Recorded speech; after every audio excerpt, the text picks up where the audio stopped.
make a link quick.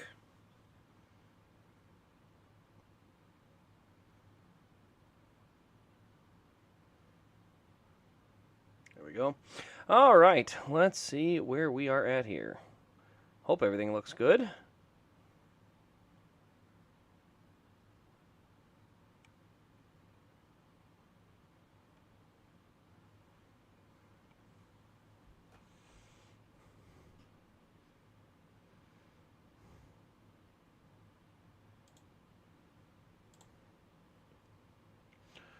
All right.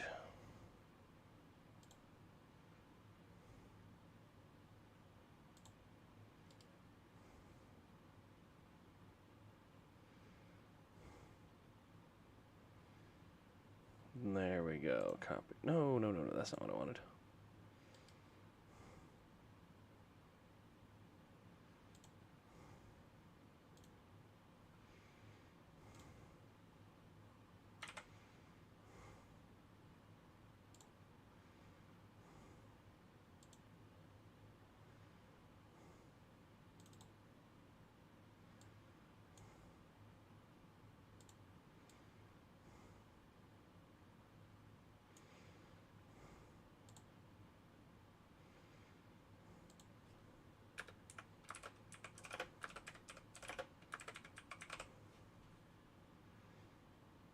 There we go.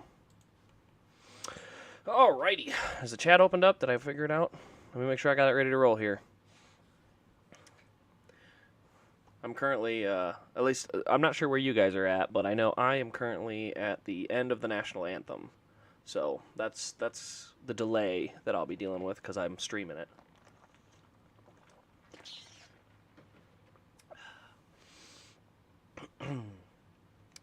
All right, let's see here. Did I turn the chat on? I hope I did.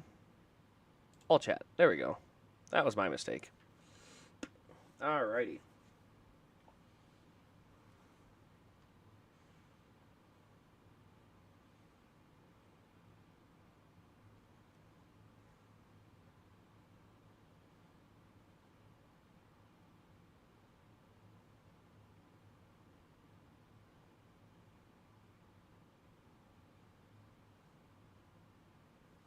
Oh, snap, I need to make those too yet.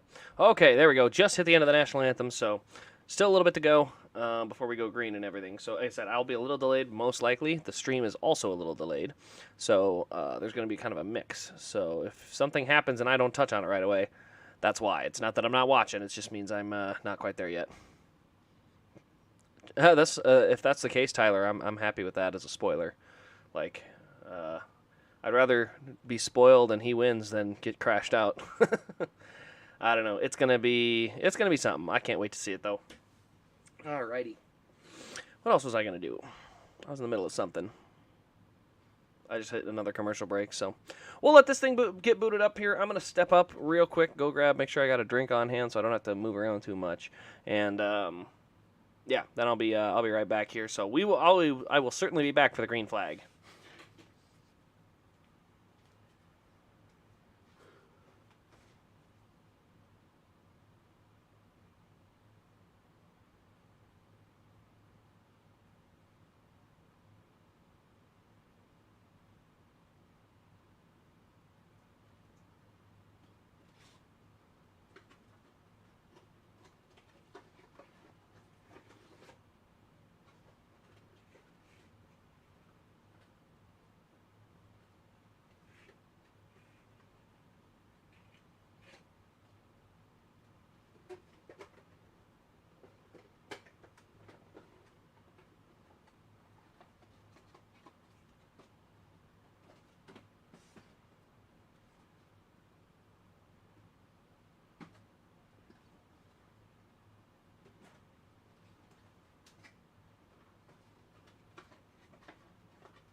Watching a Liberty commercial. Of course it's a Liberty commercial. Why would it be anything else?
Okay.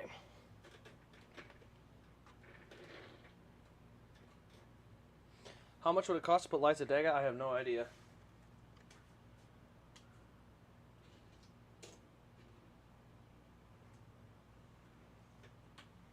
There's my light.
Here we go. Now I'm at the command.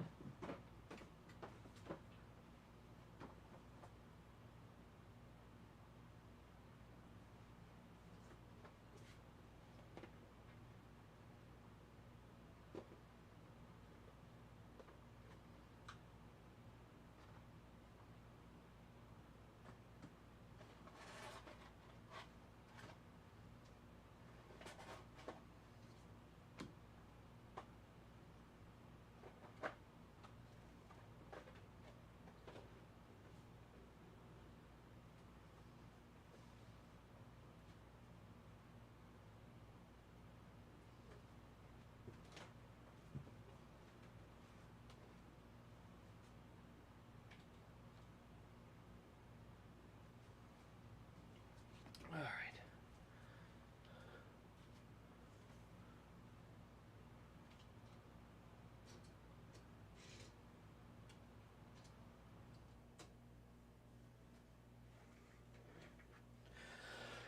All right. Yeah, Atlanta does have lights. We're good. Okay, sorry about the delay. I was trying to find a card I dropped. I guess I'll have to keep looking afterwards. Not sure where it went, so it is what it is.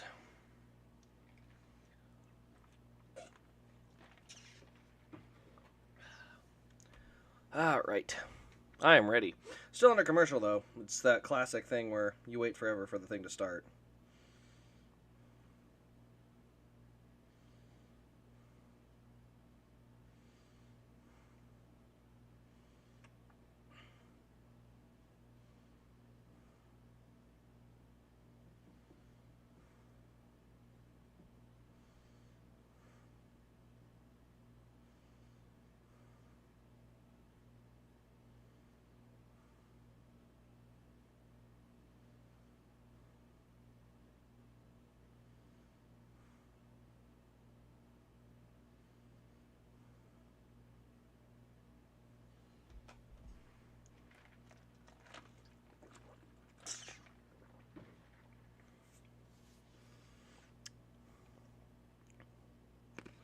Go to raw feed.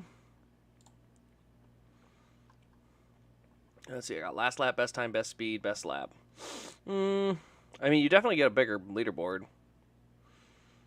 Let's get rid of that there. Is there anything I'm missing? Actually, I think you get the same stuff.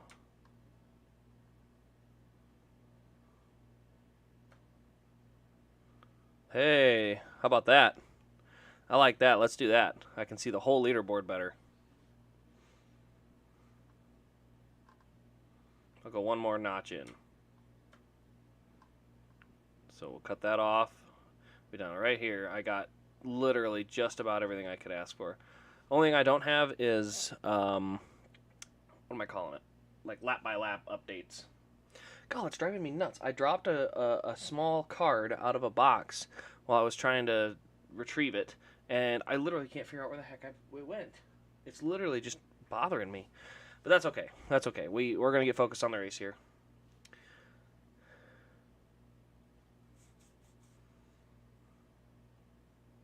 Ooh. Showed a replay of that wreck on the final lap. That's a hard hit.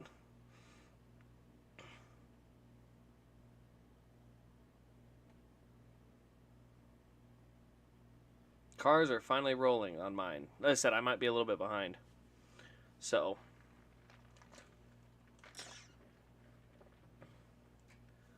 You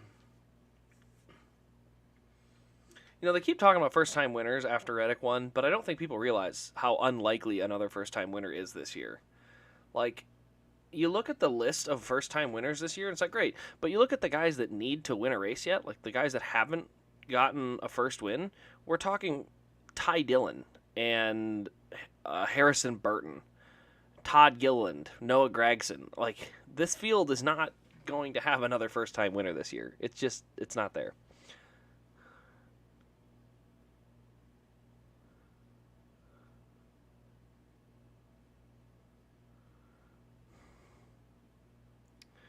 With the white background, it's hard to the... Oh, yeah, hard to see. Okay, no, that's... I'm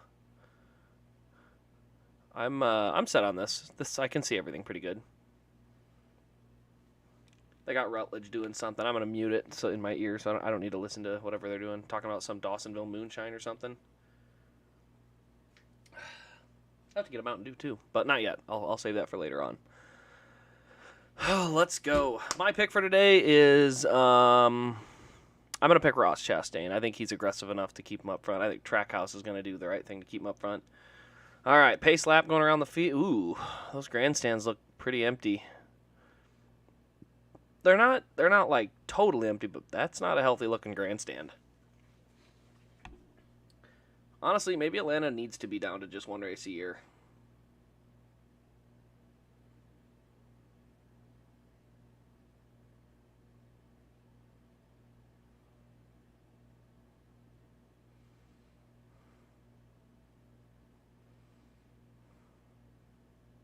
$510 horsepower. Gross. Shrink the spoiler and give them a little more horsepower. Let's see how that turns out. I'd be okay with that. It'd be fun.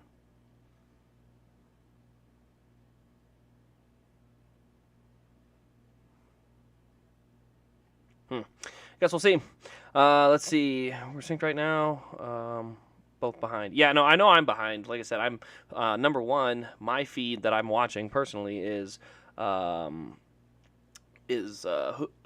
so they're already like 40 to 50 seconds behind. And then the stream, like when I say something, you guys don't actually hear it for an extra 10 or so seconds. So, like right now, you can see my cursor. Wiggle, wiggle, wiggle, wiggle, wiggle. I just wiggled it.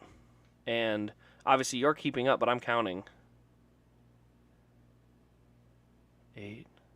About 8 seconds delay between when I wiggle all the cursors and stuff to when it showed up on the stream. So, it is what it is. 550 with a 4-inch would be ideal. Actually, I think 670 with a 4-inch would be ideal, personally. I love high-speed racing. But honestly, ideally, it would be a like 1-inch spoiler with 900 horsepower. Whew, yeah, that'd be fun. Okay, you got Fubo. So Fubo might have a delay too because it's not, again, it's basically as long as it's not a live cable stream.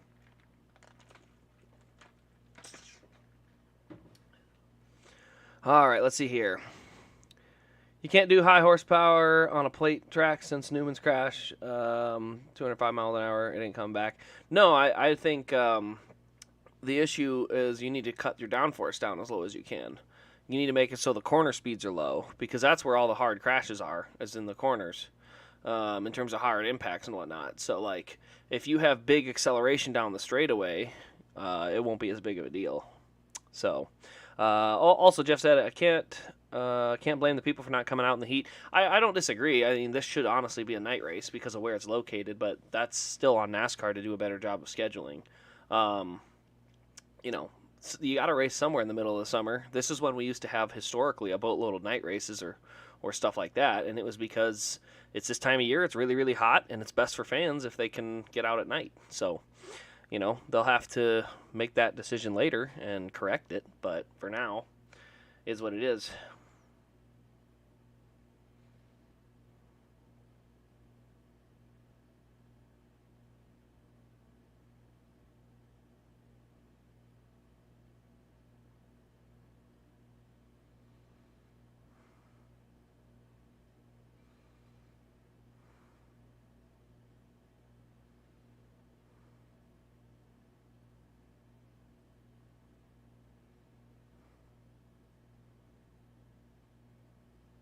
They're showing actually, this is a very informative thing I'm seeing. They're showing the cartoon for the animation of how the arrow works with the bigger spoiler, and I kind of get that. I just wonder if not having that top-down force is going to be a problem. I don't know. I guess we'll see.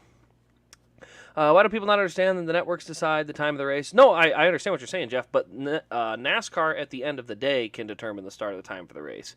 The only reason networks get to determine it is because NASCAR had no teeth when they negotiated their contract. So when they signed the contract, they said, essentially, networks, you can decide exactly when you want it. We will take, an extra $1 million on the contract, and you can decide all our start times. And so that's essentially what happened. And so at the end of the day, NASCAR's still in control, but somebody's got, as they say, they've got their balls in a vice. So you can tell the network to screw themselves, but it ain't going to work. So that's just something they'll have to negotiate better next time. So, yes, I understand what you're saying, but I'm saying next time they do a TV contract, negotiate better would be ideal.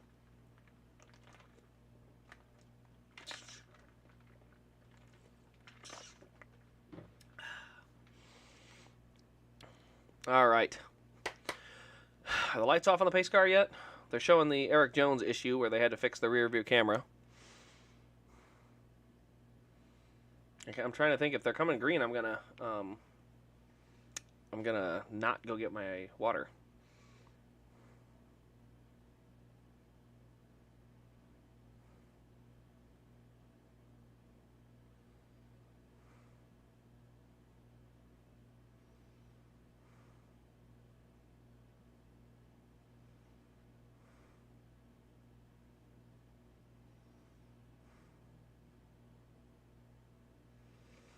So yeah, it sounds like Eric Jones is having trouble with his camera, is what I'm hearing here. Love the paint scheme, the deep blue. I love the deep blue scheme. I also like the baby blue scheme that he ran at the Roval. I have that car. It looks pretty good. Yep, coming to green. And they are at green. Wow, NBC, you almost missed it. And they're off and rolling.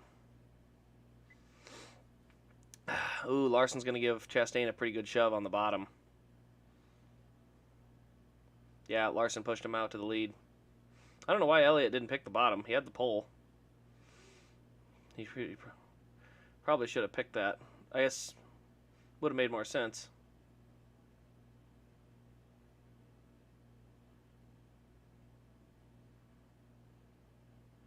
Oh, Kyle, really loose. Huge stack up on the bottom. All right, looks like they made it work. They got back in line. Yikes. Elliot to the bottom. He's going to clear for the lead. All right, keep it up there. Obviously, I'm rooting for Elliot, so that doesn't...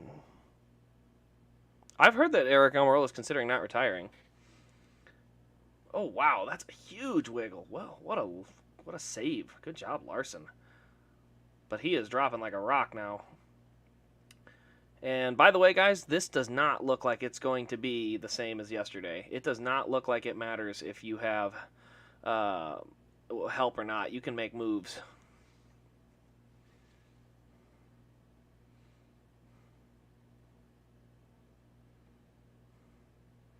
Suarez and Chastain now back out front after they moved to the bottom. Let's see. I'm trying to figure out if this is going to run like a super speedway or not, because you can see the gap is getting a little bit bigger.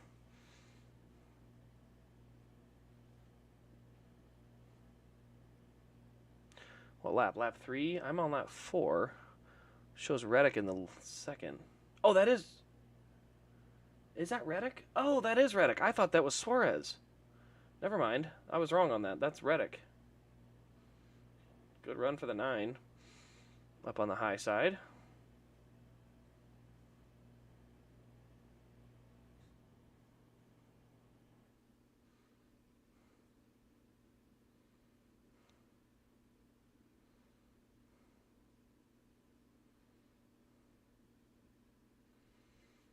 Bowman in that sweet-looking car is getting up to 4th here.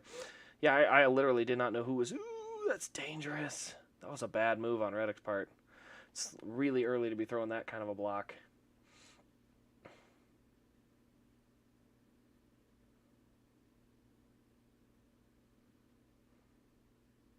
Looks like it. I don't know. It doesn't. It looks like you can definitely shove the car in front, but it's definitely not. It's like they can make a good run on their own.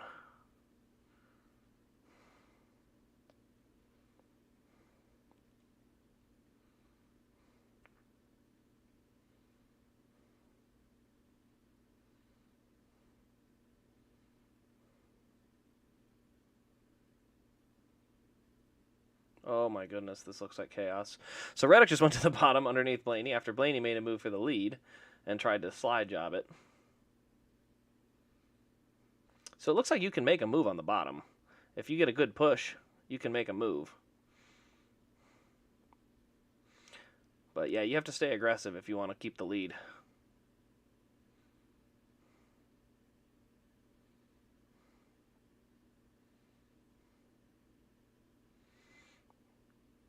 Let's see. I mean, it's hard to tell at this point. It's a little early on to see. It doesn't look like lap times are really falling off. Like tires are probably not going to wear down. So it looks like it will probably stay where you're going to have to fight for your track position. But I'm sure handling is going to play a role. If you can roll the middle of the corner at full speed, that's going to mean something.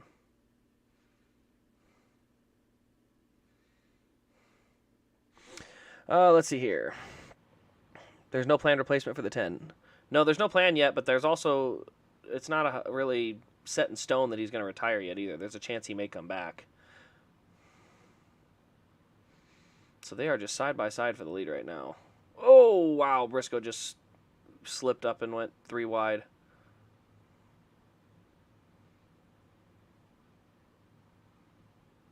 So now they're stuck 3 wide. Now you'll see the top prevail again. Reddick making the charge. He is. Let's see here. He's still up in 3rd now. Man, they are blocking hard. I'm really worried there's going to be a big crash in this race. Because, oh my goodness.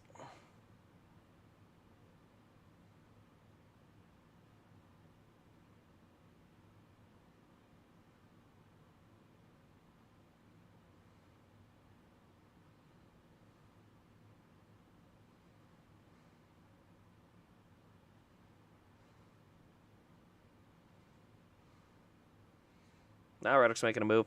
All right, let's see here. Yeah, it has been good. This has been pretty solid racing so far. These guys are really going at it. And it looks like the cars are capable of making moves. That's the biggest thing that concerned me after yesterday is like if you had a better car and you jumped out of line, you'd go straight to the back. And I hate train racing.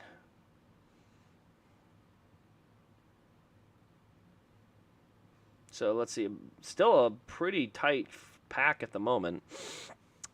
Let's see who we got some speed back there. Todd Gillen's running pretty quick laps, as is Austin Dillon and those guys, but they're also catching. They're like half a second to 2 seconds off the cars in front of them, so they're running nice clean laps where they're not having to run 2 to 3 wide and stuff like that. Looks like Smithley, Castle, Dillon, Ty Dillon, Cody Ware, Noah Gregson.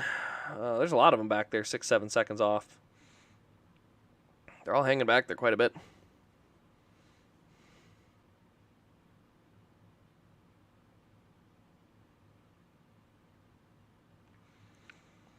Yeah, Elliot had an issue last week and didn't quite dominate, though. I think his brake pedal was a little squishy last week. Denny's up to 3rd, or 4th. He just made the move into 4th, according to the leaderboard. Andy ran his fastest lap of the race. Let's see. Who do we got for big movers so far coming to the front? I don't see anything crazy that's really shocking me, although it looks like the Toyotas are starting to show some pretty serious speed. Kyle Busch, Christopher Bell, both ran real quick laps. So the Toyotas may have long-run cars here.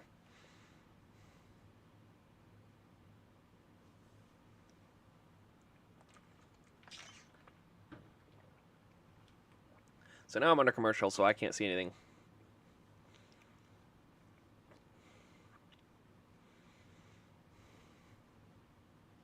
Not talking about Bakes. Remember he was having the steering issue? Yeah, I mean, the steering issue was another issue he had But I think that probably did end up hurting him in the long run.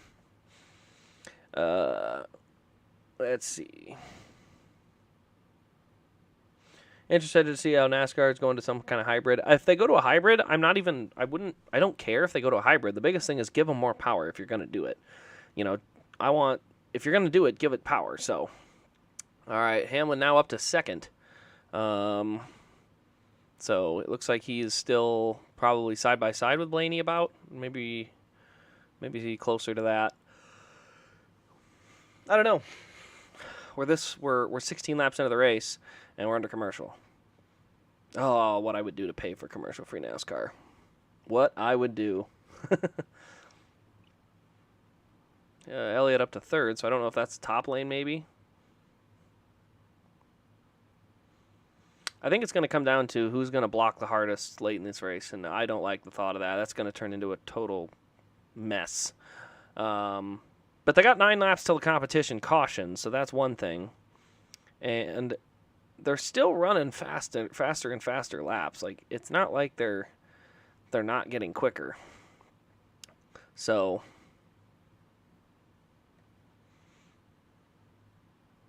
got about probably 6-7 laps to go before the competition caution. Not sure how the tires are going to wear, honestly. It could be interesting. Austin Cindric is off the pace, though. He's 36th. He's really not doing well.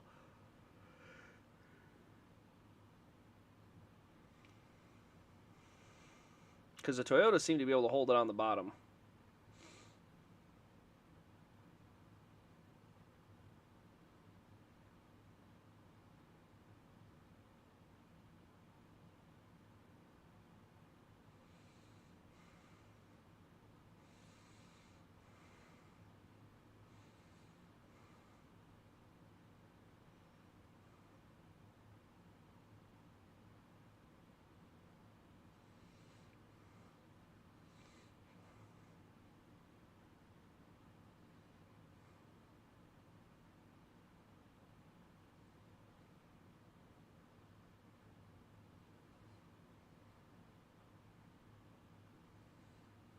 Oh, they just got cloud cover.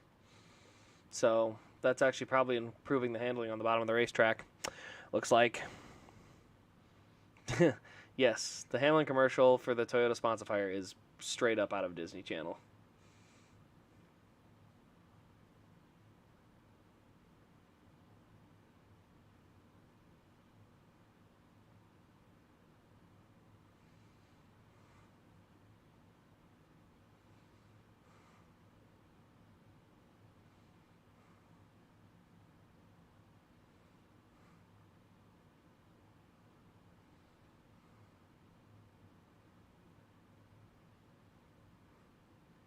Yeah, it looks like it's still side by side, so this could be really interesting. I mean, we could have a really, really fun race going here.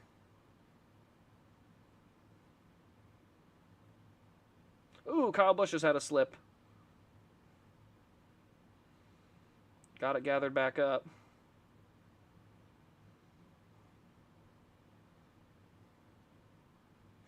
Yikes. Getting wild out here.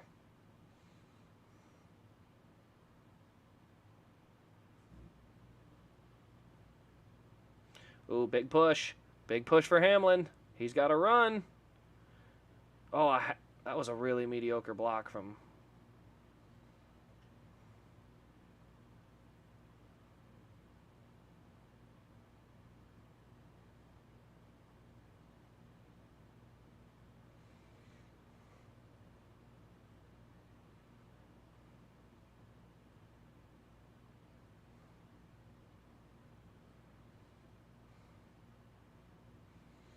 All right, here we go. 23, so we got 2 more laps till the competition caution. Denny Hamlin looks like he has got the car to beat. Yeah, top lane's got momentum now. Oh, but here's Blaney's got a shot at it. He's going to go high.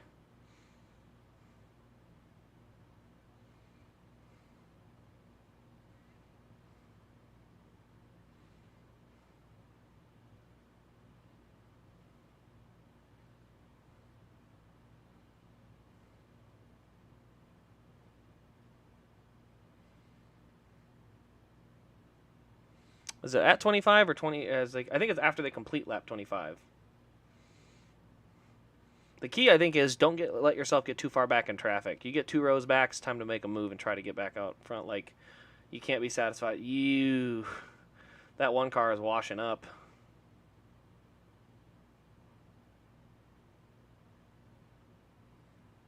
Elliot to the lead. He's going to the bottom. Oh, the one is in trouble. He went 3 wide in the middle. He washed up. He's getting past a bunch. And 10, or I guess it's all the lead lap cars, I think, have to get past the start-finish line. Wow, this is wild. Caution's out now. So Elliot is the leader at the competition caution. Then Reddick, Blaney, and Bowman as your top 4. So, wow, that was crazy. Yeah, he left the door open, and Chastain just, oof, had to go 3 wide on that one. All right, so we've reached our competition caution. Notables, by the way, guys. 6th place, Michael McDowell. So keep an eye out. He's up to 6th. Justin Haley up to 11th. So you got some guys that are making moves and getting closer to the front of the field there. Now, there is a big separation that was taking place in the middle of the pack, but they could have also just been, putzing around. That being said, they gotta improve Chastain's handling, because once he got out of clean air, he went backwards. All right, let's get to some super chats here. I honestly haven't been this tense during a plate race since 2019 fall Dega race. Yeah, I definitely, I can see, like, this is some edge of your seat stuff. These cars do handle this speedway rather well. I really hope we don't have massive amounts of crashes. This is such a narrow track that I really don't want to see a crash for the lead.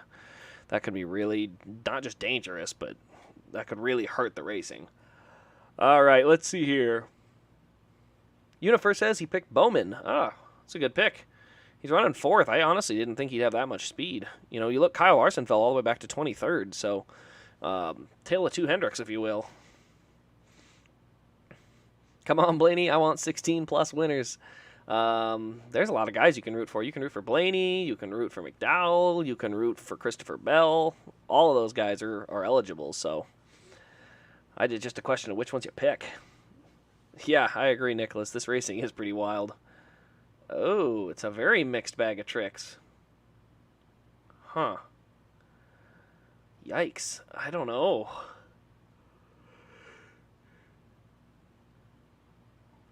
The thing is, they were still running some of their fastest laps of the race all the way up till lap 24. So, I don't know.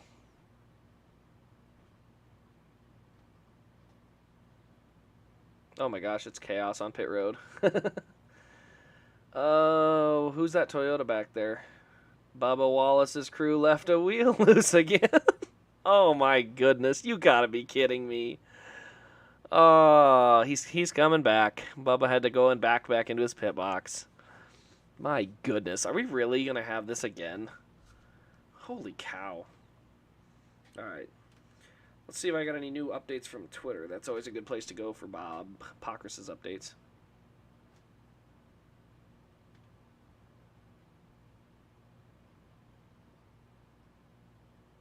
Oh, looks like he had to stop for Christopher Bell.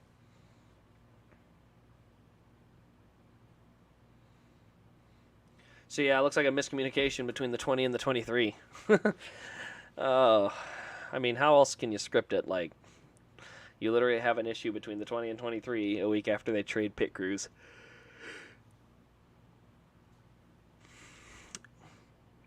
Yeah, I saw the hood's up on the 5. I don't know for sure what that is. I have to wait for NBC to give me an update. Nobody seems to have an update, on the Twitter machine.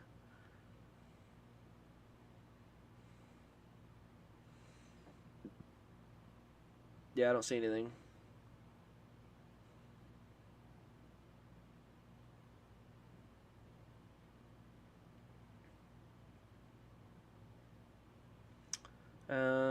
Looks like there's some rain coming in from the north, but it looks like it's going to be a while yet, so there's a good chance they can get to halfway. Let's see. So after pit stops get completed, other new notables in the top 10 include Todd Gill and Harrison Burton.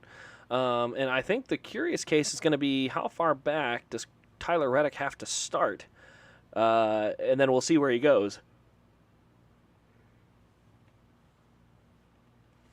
Who has worse takes, Carnation or NRF? Gall. Carnation hates Coke and is a big Pepsi guy, so I think that's kind of funny. But NRF has some. I don't know. NRF, I think is. I don't think NRF's takes are always bad. I think he's really bad at putting good verbiage to it so people understand what he's talking about. Like the point he was making about the mark from Chicago was not a bad point. It's NASCAR chasing a fan that has never liked their sport.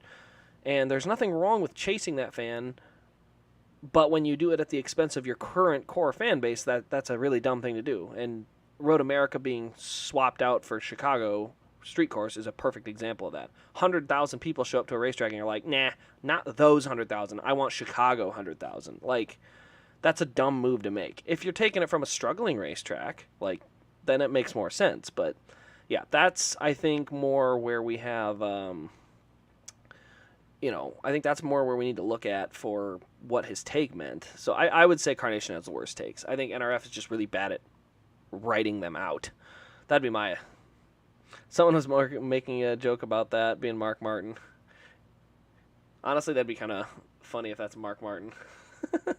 No, but yeah, the Mark, see, and that's the thing. It's like, if you don't put the word Mark in there and describe his entire personality, that's one thing. But it's easy to just say, if you can't even get these people to drive an hour out of the city to go to a race, why are you force-feeding them by bringing it into their city while there's people clamoring for a race out at Road America, and you're saying, nah, even though you're willing to drive and you're willing to camp and you're willing to spend money and you're willing to go to the race, we don't want you at the race. We would rather have some city. Like, they've done this before. That's what caused the first collapse in NASCAR. So making the same mistake twice is a bad idea.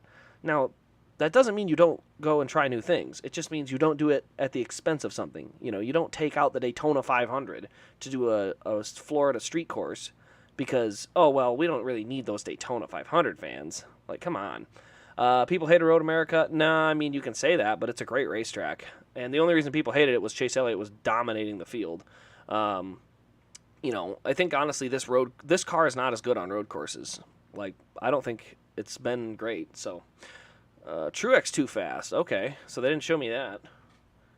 And then who else? Somebody else drove through too many stalls.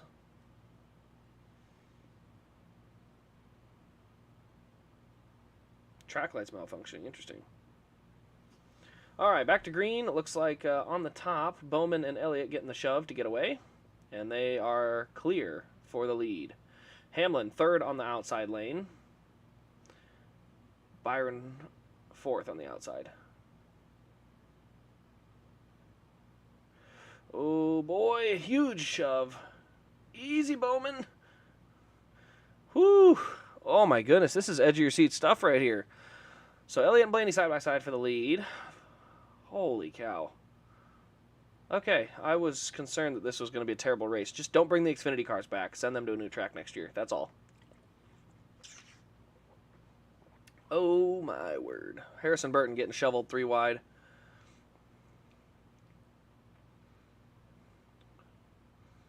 Holy cow. All right, so first car on tires, Reddick is up to 9th, but nothing that Reddick's doing right now is showing me that tires mean anything. He's not, pulling up on guys, giving them huge shoves, huge moves. It looks like it's pretty much just coming down to who's there.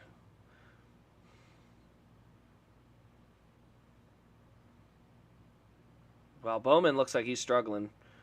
Even with Hamlin giving him a lot of shoves, Bowman can't seem to stay forward. It looks like in the corner, Bowman struggles, and Blaney on the bottom is able to not just pull up to him, but almost pass him. And then Hamlin shoves him down the straightaway. So I think Bowman's handling in the corner is not as good, judging by what we're seeing. Reddick has moved to the bottom now. He's trying to pull up behind Kurt Busch. The car is better on road courses. The racing is not. The car is, yeah, but I think better cars makes for worse racing. So yeah, you're right there.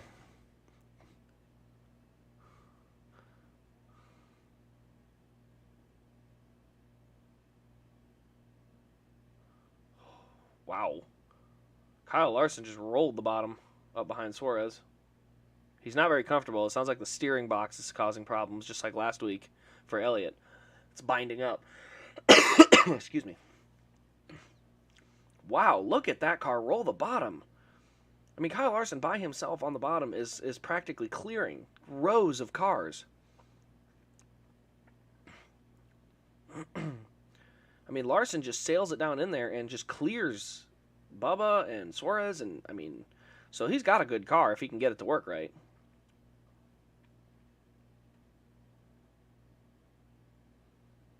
So Reddick has 4 tires in 8th. Chastain had 2 tires. He's in 10th. Did he really only get 2 tires? I feel like all these guys might have 4, and they just misappropriated it. So Cindric's running the old strategy of stay at the tail. So not sure if that's a good idea, because if there are 16 winners, he needs to not be at the back. All right, what do we got now? We're getting close to 20 to go in the stage. So when it comes to stage points, that's what we're looking at. Oh, Bowman gets put 3 wide. Hamlin now to the middle. Byron is going to follow Hamlin, and Bowman is going to get shuffled out here.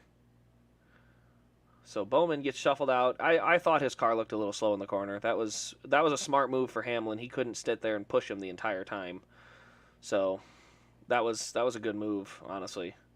The thing that's crazy to me too is these guys aren't having to lift like at all. So it's not like it's not like yesterday where you could get single file and pull away from guys. It doesn't look like that.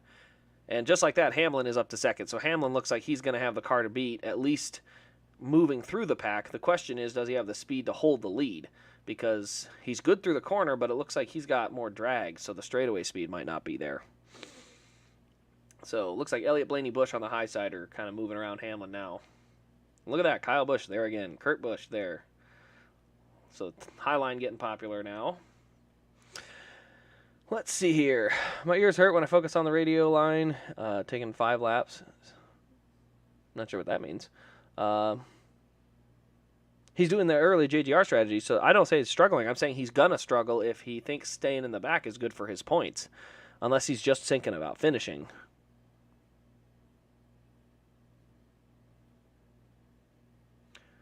All right, so 22 to go. Doesn't look like tires mean anything. Those guys with tires are all still kind of shuffled back there. Hamlin is now the sole guy on the bottom of the racetrack. Looks like Bell is going to try and get up to him.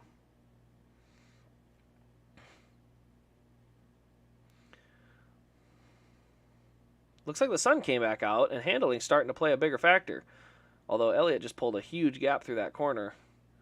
So he needs to... He's almost too quick in the corners for his own good. Oh, Busch now to the bottom. He's going to go after Blaney. Ooh, he's going to try and slide him. I think he's clear. He is. Kyle Busch to second. Kurt now looking inside of Blaney for third. Looks like Blaney's starting to struggle in the corners too. Oh my goodness. Ross, don't look 3 wide on top. That's just you're lucky Byron's patient. Yikes. All right, looks like Busch is going to go for the lead up high. I don't think he's going to have what he needs, though. Yep, little wiggle out of the 18, and so Elliott pulls a huge gap. That's actually a bad thing, though. He's going to get a huge push on the straightaway here. Huge run of momentum. So the 9 is quick, especially in the corner. The question is, can he hold it? Because if he pulls down in front of Kyle, he gets really arrow tight. Blaney is now up along Kyle again on the outside. So yeah, it looks like through the corner, if Kyle has clean air, he's good. But once he has a car pull down in front of him, that car takes off on him. So now Elliott and Blaney on the high side. Oh, Blaney's going to give him a huge shove here, unless he goes for the lead.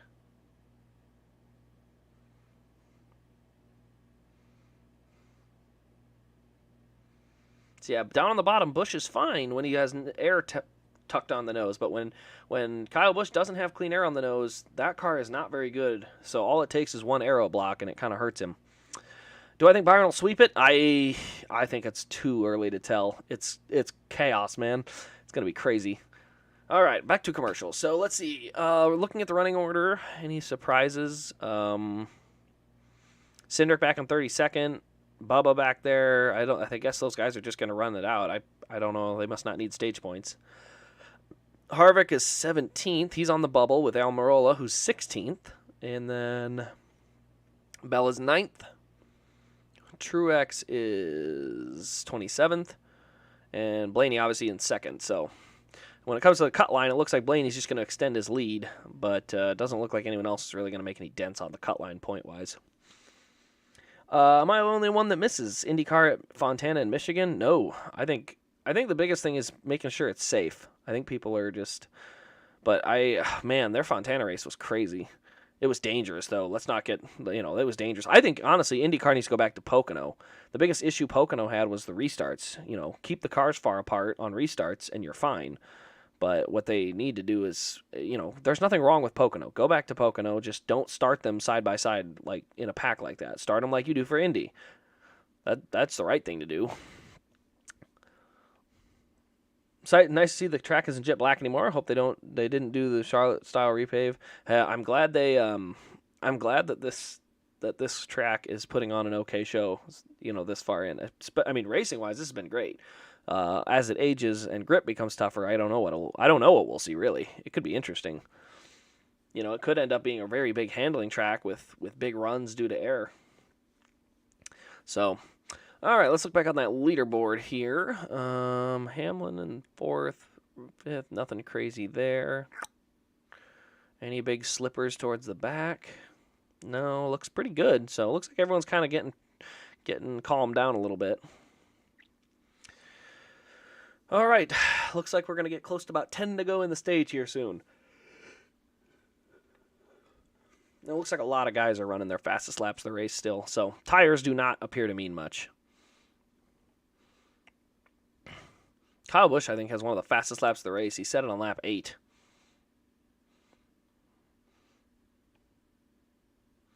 All right, here we go. Back to the front. Oh, it is spreading out. Oh, wait, no, this is a pack. This is back in the pack a little ways. Interesting. So that's Ty Dillon. So they're running laps of 30.6. Oh, those are best times. I want lap times. Hold on here. I'm going to try and go for lap times quick. I need to see the laps. So the leaders are running 30.5, and this group is running 30.931. So half a second slower, it would still take them 60 laps to go a lap down, so it'll be fine. Back to the raw feed. I wish they had lap time. They have lap, speed, but lap speed is useless. I don't care what number. I want to know how much time is the difference. All right, looks like the Toyotas are coming on the bottom now.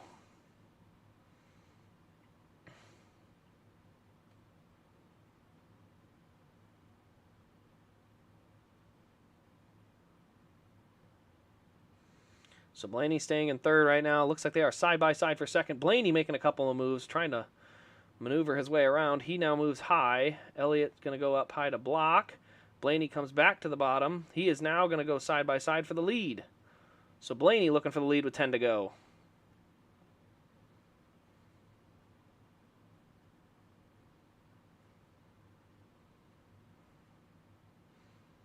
Uh-oh. Oh, big hit for Blaney. Or, sorry, Bowman into Elliot. Elliot now to the bottom. So Elliot holds the bottom. He will clear and take the lead back. Clear up. All right, so he got the lead back. Wow, these hits are getting harder, though. They are pushing really hard.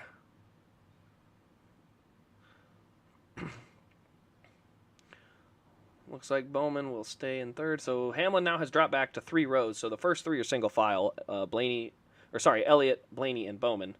And then Chastain is almost clear for 4th. Holy cow. This is nuts. Burton running good. Where's Burton? Where is Burton? You said I'm ignoring him running well. He's running 18th. Is that good? I'm sorry. I can't consider 18th good. I guess it's good for him, but he needs to do better than 18th. Unless he's moving forward and I'm just not seeing it. Where's he at now? 19th. Yeah, he's back there ways, man. Shout out Robert Wickens. Dude, that Robert Wickens, it's like, I just hate the fact that Pocono got such a bad rap because of restart wrecks. All the wrecks happened on restarts. Once they got 2 laps into the race and got spread out, the Pocono racing at Indy for IndyCar was great. It was literally just an issue that was happening with the restarts. They were starting them too close together. And it was really unfortunate because Pocono had great crowds there too. Oh boy, Bowman, huge push to Blaney. Whew. Got them all sideways and jacked up. My goodness. Oh, you typed it when he was running the top 10. See, there's a little delay. He was there for a second, and before I could even read your chat, he goes all the way back to 19th. Slide it up, slide it up. Good call, good move. All right, 6 to go in the stage. Things are getting a little more active. Larson, by the way, is back into the 10th position, so he has a good car today. So it looks like the top 4 are single file. Looks like Hamlin's almost inside of Chastain, but the first 4 are completely single file with freedom to make those moves if they want to. Oh my goodness.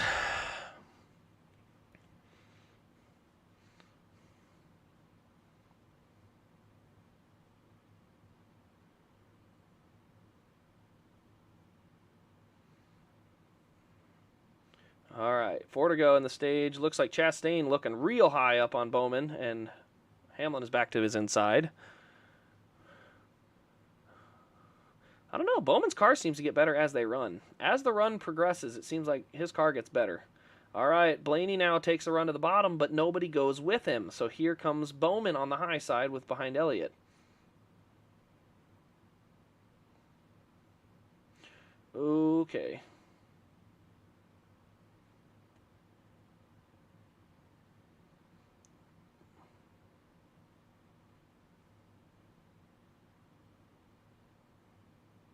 Oh, huge block from Kurt on Kyle Larson. That was a big block.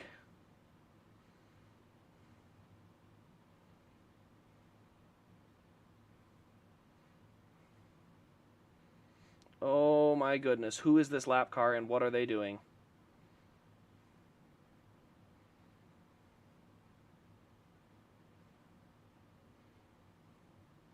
Wow, that car is off the pace.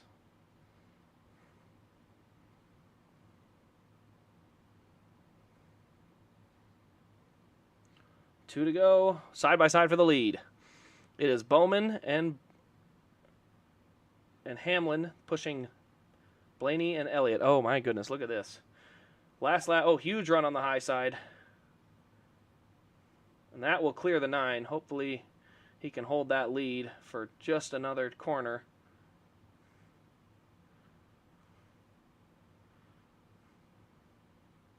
Run the bottom, run down low, there you go. Just run the bottom, slide it up.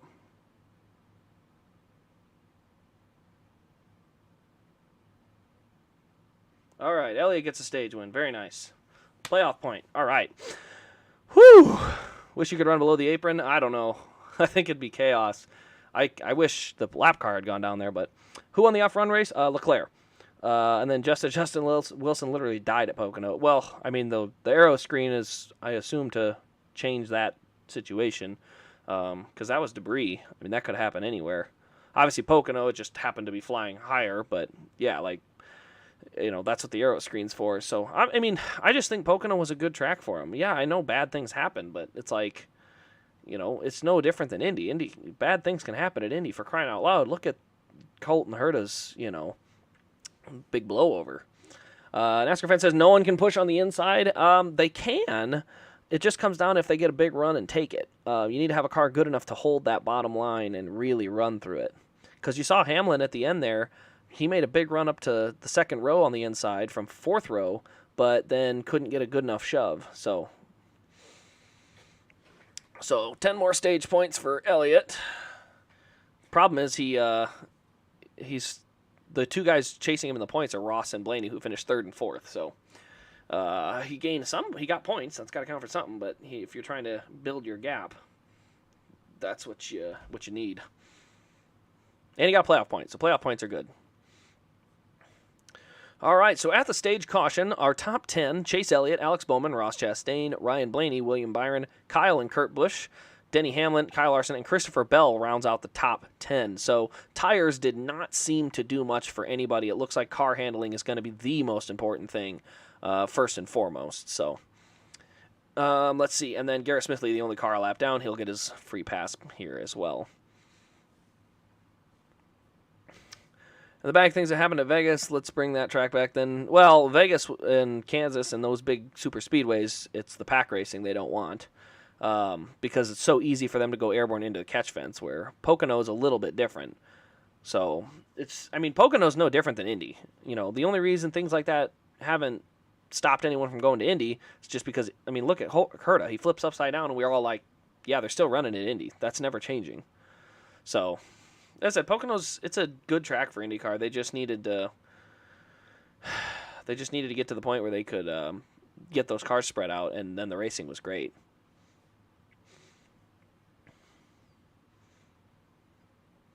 It's kind of like NASCAR. They had tracks where there were some bad things, and they fixed the tracks, fixed the cars, and then it was fine. You know how many people died at Daytona and Talladega? And we still race there twice a year. Alrighty. Indy at Daytona would be chaos. I actually ran an Indy race on iRacing at Daytona, and it was really, really fun. I actually won the race, too, because everybody crashed on the last lap.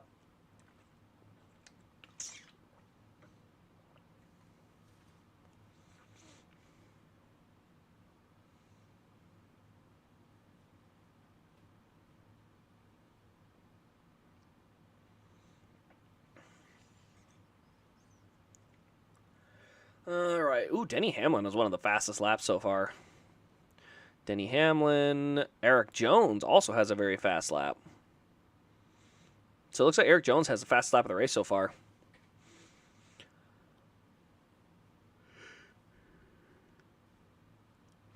So Elliot has led 26, 27, 28, and then another 11. So he's led 30-some laps today.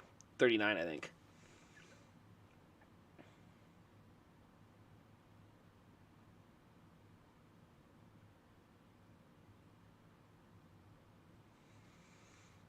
Oh, Blaney got fourth? I guess Blaney ended up fourth. I thought Blaney was third on the stage, so I guess it was fourth.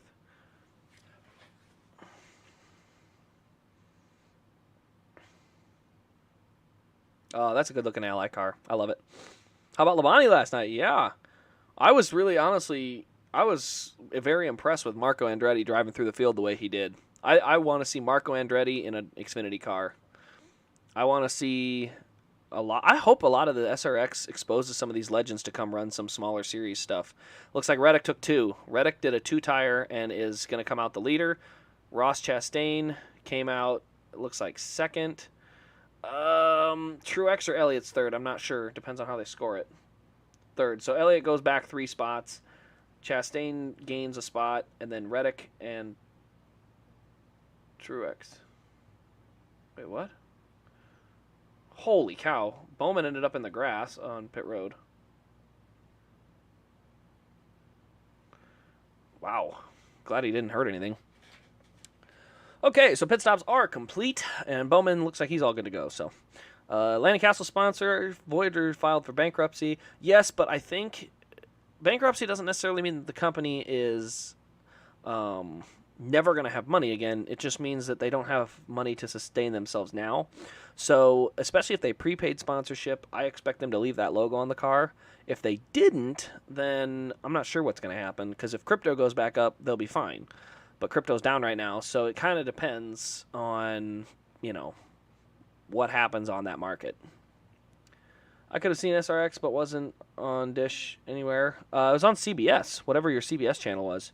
Because even on Hulu, it was just called Auto Racing. They didn't even have SRX or any of that stuff. So, unfortunately, it's just masquerading without titles on a lot of this stuff. All right, there's our new lineup. Reddick, Chastain, Truex, Elliott, Bell, Bowman, Blaney, Larson, Hamlin, and Logano now in the top 10.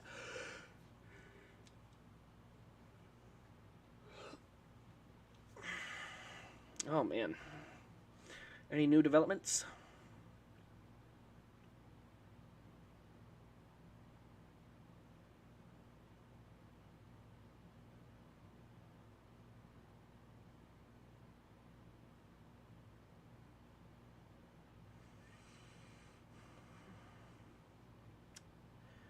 I don't see anything here. Blaney's still coming around saying he's loose.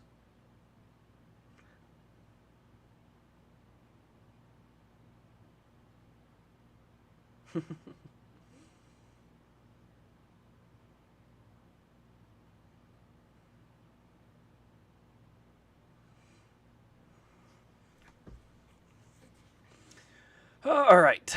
It says BJ McLeod's in second. I assume that's going to change, so we'll see. Wasn't on your CBS broadcast. Interesting. It should have been. That sucks. They've had an issue there. I miss McLeod. I don't know if I miss McLeod. I think, yeah, here it goes. If they just updated, it's he probably stayed out behind the pace car and pitted the next lap just to stay out of everybody's way. So it scored him there and then changed. So that's all it is.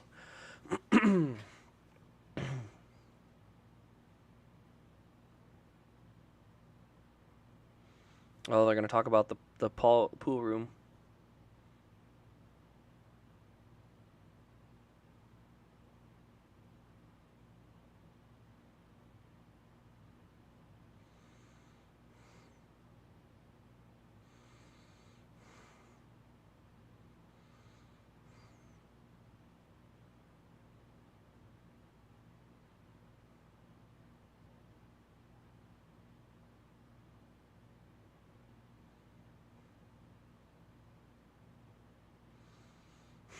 All right, so another classic one there. Do I meme? I know how to enjoy memes. I don't make my own memes. I just get to watch everyone else post quality memes. So if that's all it is, Rutledge Shed, they're ringing the siren. Yep. Hopefully that's a win. I'm okay with that. I'll have my biases, but I'll still also impress. McDowell's still in 11th. He's hanging around. Truex also up to 4th. So, all right, let's go green.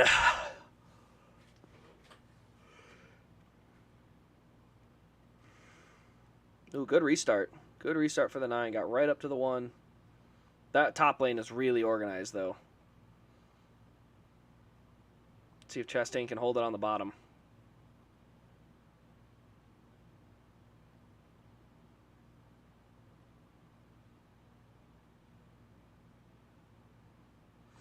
Oh, big pushes on the bottom. Oh, Chastain is washing up off the bottom. He can't seem to hold it down.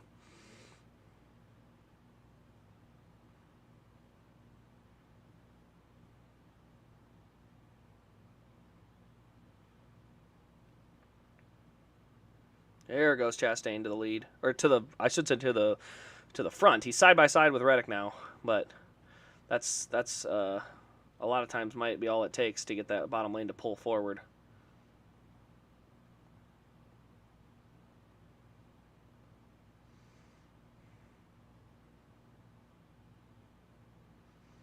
All right, Reddick, good run off the corner. He will clear for the lead. So Reddick and Truex are currently clear. Bell is now side by side with Chastain for 3rd.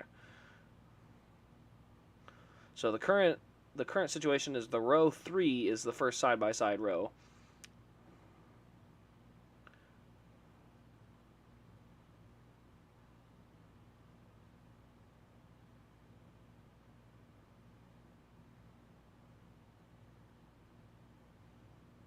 Okay, yeah, now they're starting to pull. 4th row now clear.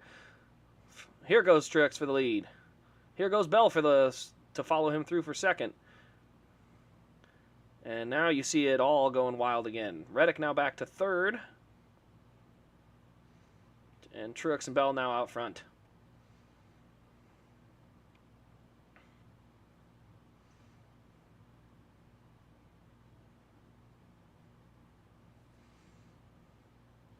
Man, Chastain's car, it looks like it is struggling in the corner.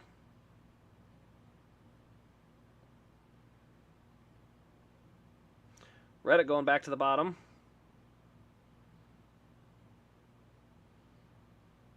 Elliot has now slid up high. So Elliot now went to the top. He is now 4th row on the top. So now the top lane looks like this. Truex, Bell, Blaney, Elliot, with Reddick and Chastain on the bottom.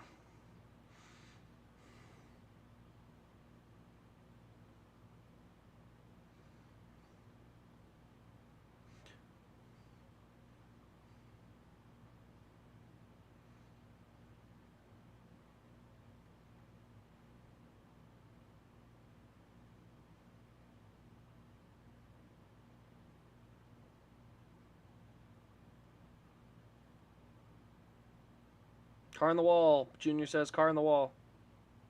Oh, just brush the fence. He's good, though. Question is, did he bend a toe link? Classic Dale Jr. Car in the wall. Looks like he was pretty light. He's still running at good pace. So, looks like they're doing all right. Yeah, he just a little scuff. Nothing bad. That's fine. He'll keep moving.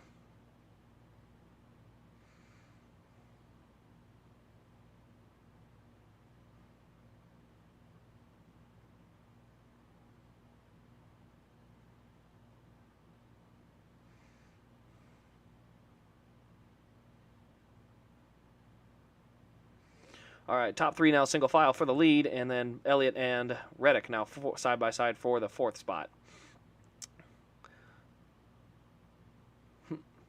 Don't say, oh, we got to crash unless we actually got to crash. You made me all nervous, man.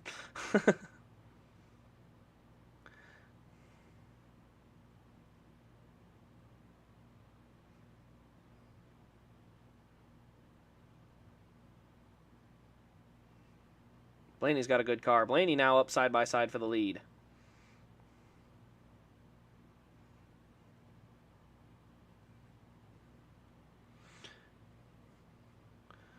Boy, that is a pack right there. Chastain has been experimenting up in that really high line. All right, McDowell now moves up to the high lane. So we've got 4 bottom, 4 top, all side by side. Top 8, rows of 2. Ooh, wow. Chastain swings it way wide.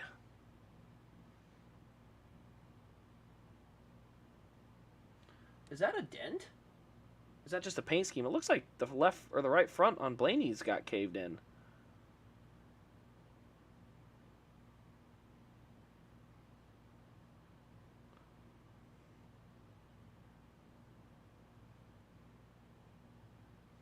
All right, still side by side. They are just letting it go. Oh, you were quoting it. Okay, well, I said he made me nervous. Because that's exactly how Junior says it. Oh, we got to crash. Side by side for the lead, and they're going full screen commercial on us. That's criminal, man. That is criminal. This is the stuff broadcasters need to figure out. I mean, this is edge of your seat stuff, and you're encouraging me to get up and go get something from the fridge, walk outside, change the channel. Don't encourage me to change the channel when the racing is this good. Come on. Next TV deal, NASCAR signs, they have to have something about no green flag commercials. Or side-by-side, very limited times. Because, man, this hurts. I'm sitting here just waiting for it to come back. And, ugh.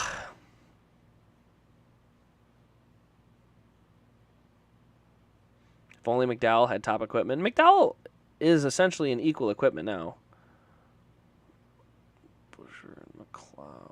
Busher and McLeod are running next to each other, so if there is a caution, that's what it'll be. Oh, it does say caution now. Doesn't say why, though, because I'm still waiting. So, gotta wait.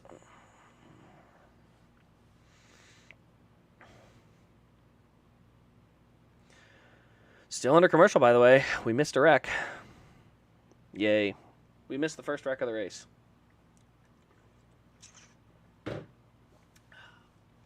I guess we'll see.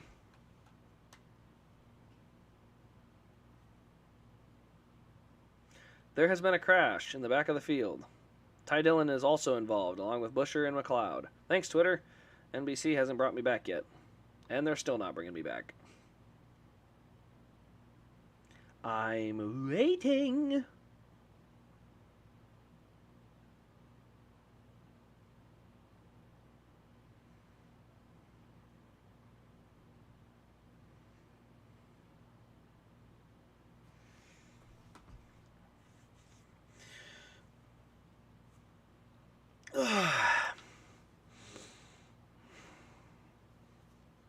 Oh, man.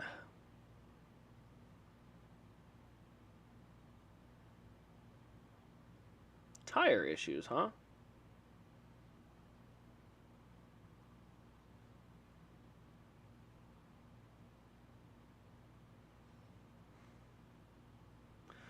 Looks like BJ was the one that spun.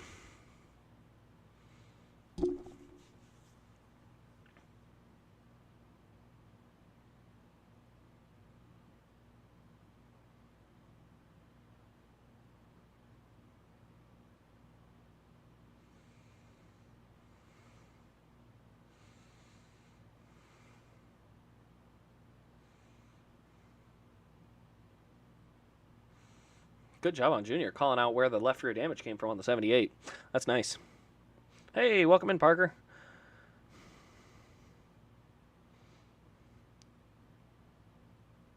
Commercials are over way before me. Well, yeah, but remember there's a delay. So there's a 40-second delay broadcast to when I see it, and then there's another 10-second delay between when I say it and you hear it.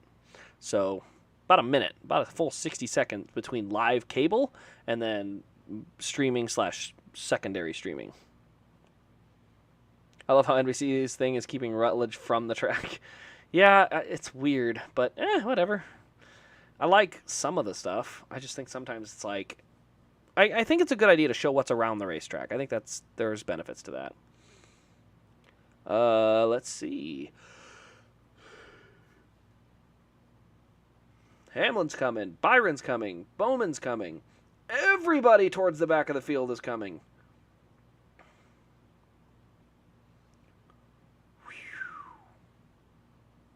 That's a lot of cars.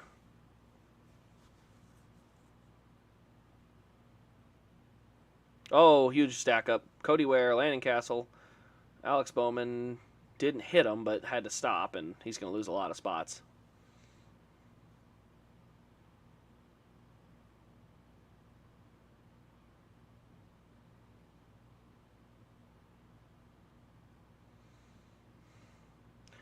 Okay, so they are still short on fuel.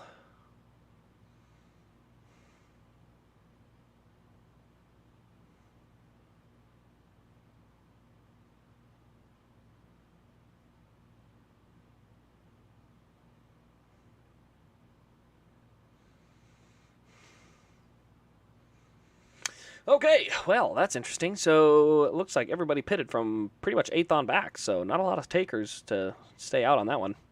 Yeah, the Bowman scheme is pretty cool, NASCAR bros. 2/3 of the field came down.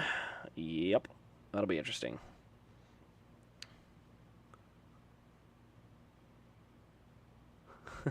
I ain't going there, Jeff. I'm not going there. Let's see here. Ruth. I like how it was Ruth instead of Rutledge. All right. Well, we're back on a commercial. What can I say? See? Caution. This is the perfect time to have a commercial.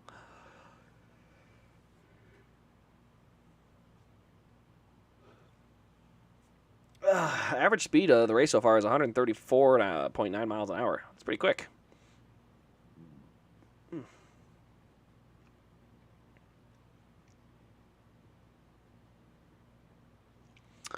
So the 19 car has now led 12 laps on the day.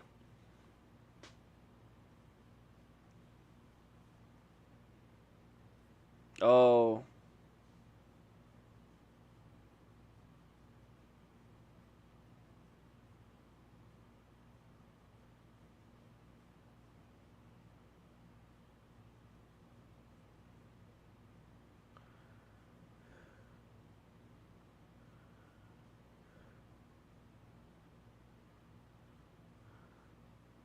Political ads have already started. Ugh. Hate those.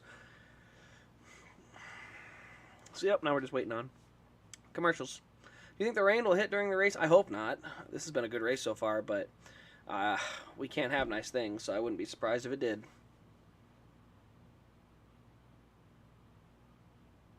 Do you remember having one scheme for every weekend?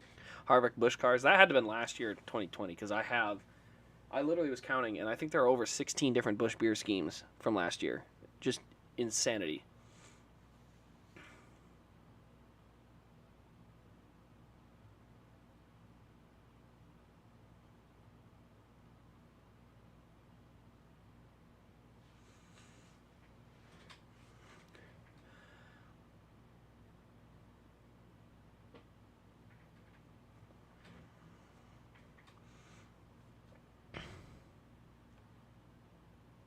Interesting.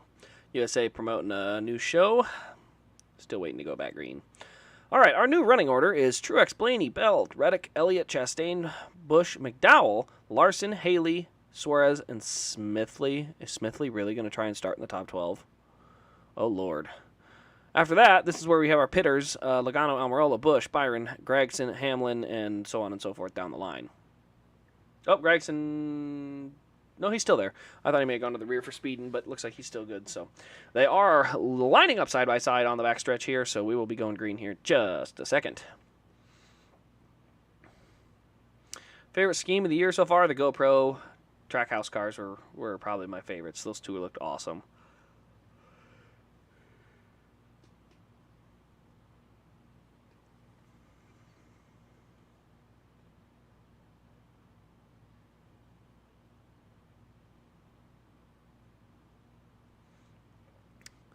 Am I the only one that notices how everyone pronounces Gregson's name as Gregson? Yeah, I don't understand it. There was always Gregson. It's like, there's an A. It's not Gregson, it's Gregson. Whether you like it or not, it's...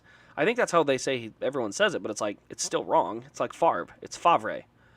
There's no R in front of the V. You literally can't say it that way. It's wrong. It's weird.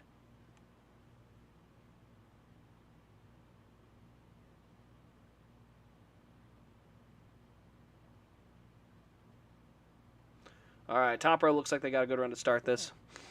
So many people in my recommended live reacting to the race. Oh, really? I didn't know a lot of people did that.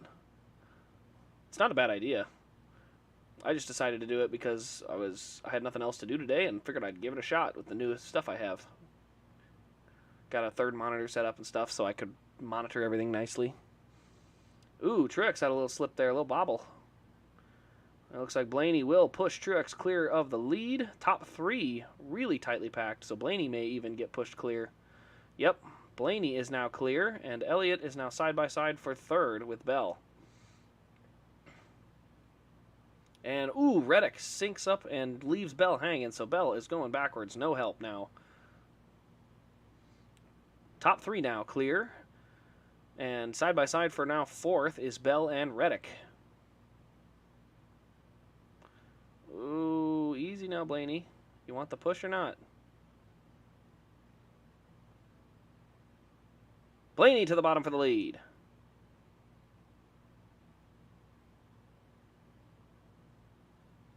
Oh, I thought Elliot was going to go with him.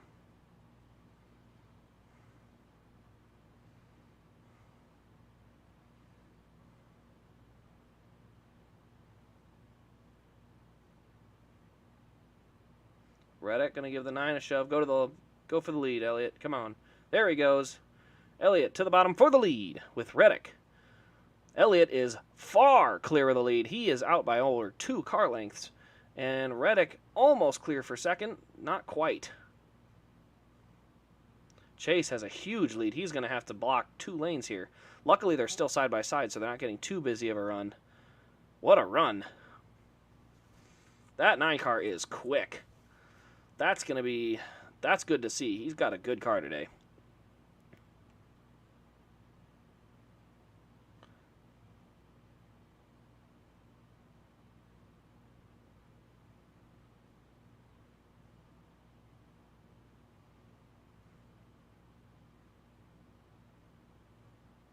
Looks like Justin Haley moving up into the top 15 there.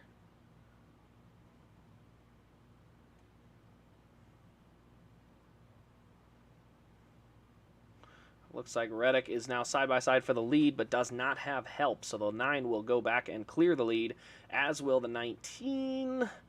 But Reddick pulls it back on the bottom. So still side by side for second. Elliott now clear away with the lead. He looks good. He looks like he's got a good car. McDowell has a great car today. He's still running in the top 10. Like, he's got a top 10 car. Chastain pushing in the corner. That is risky business right there. Oh, huge run. Truex is going to have a huge push. 19 with a huge run on the front stretch. But I think the 19 drug the brake. So Ross still has a little trouble in the corner, but he's willing to give the aggressive shoves that are needed.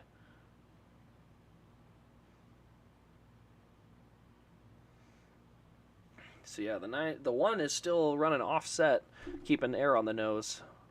But he's given the most aggressive pushes, so. All right, let's see here. Dale Jarrett's son, yes, Jason Jarrett, I believe, spots for him. Oh no! Chastain just turned Truex. Oh, a huge crash. Oh my goodness. Larson, McDowell in it. Oh no. Dillon is in it. Man, you can't push in the corner. Come on, Chastain, you gotta know better. Oh. Come on, Ross, you know better than that. You have to know better.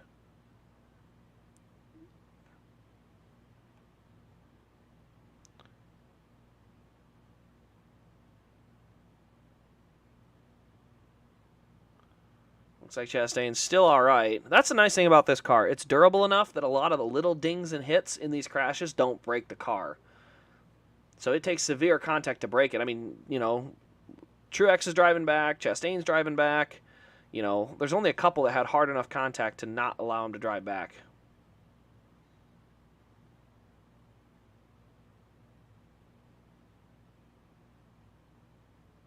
Shoot. Poor Truex. Let's see here. Chastain just... You can't push him like that. Man, in McDowell, too. Innocent bystander there. He just got dumped from behind. No fault of the 20. Just he checked up and the 20 didn't.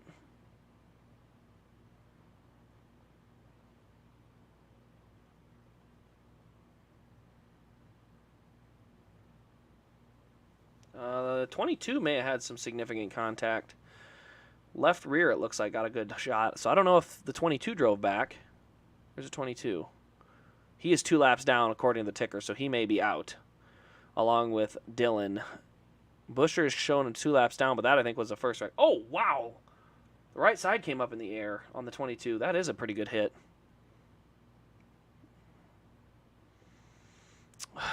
Well, what do you guys think? We all knew it was coming. Yeah, I said you can't push in the corner. I don't know whose idea that was.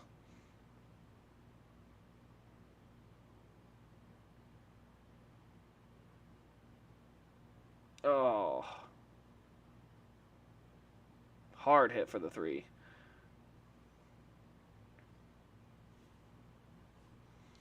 Are they still scoring Elliot the leader?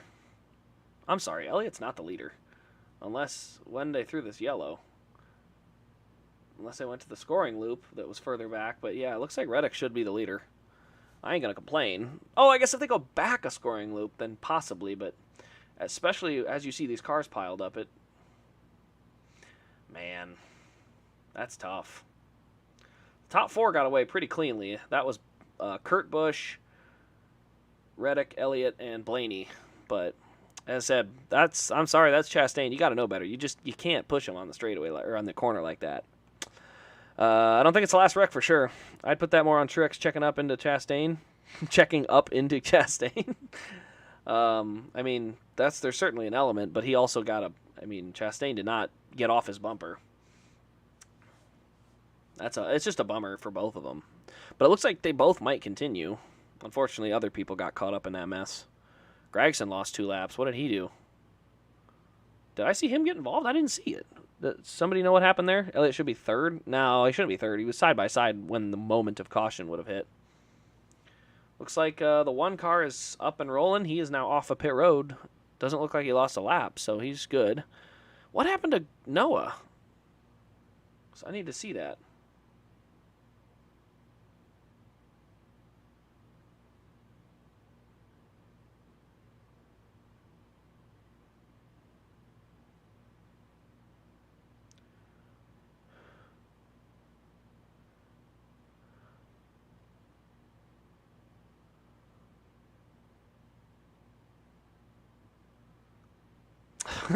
Not even the first run-in for the 19 and the 1.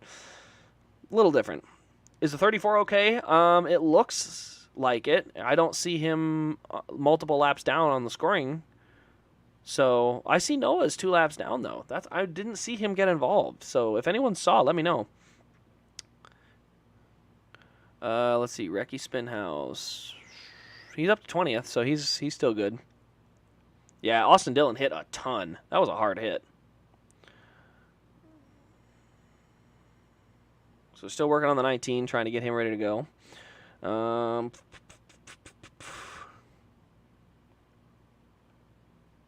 Of course, they wreck while you're in the bathroom. Luckily, it looks like McDowell's okay. He got bumped from behind and spun, but it doesn't look like anything else happened to him there. Larson's front end is caked down. The splitter's like way too low. That's going to be dragging so hard in the corner. Kyle Busch still going. He hit pretty hard into the 22 and still rolling. Oh, 22 is still rolling. I thought he was out. He's 3 laps down, but he's still moving. Wow, these cars are durable. I mean, Dillon's out, but that was a really hard hit.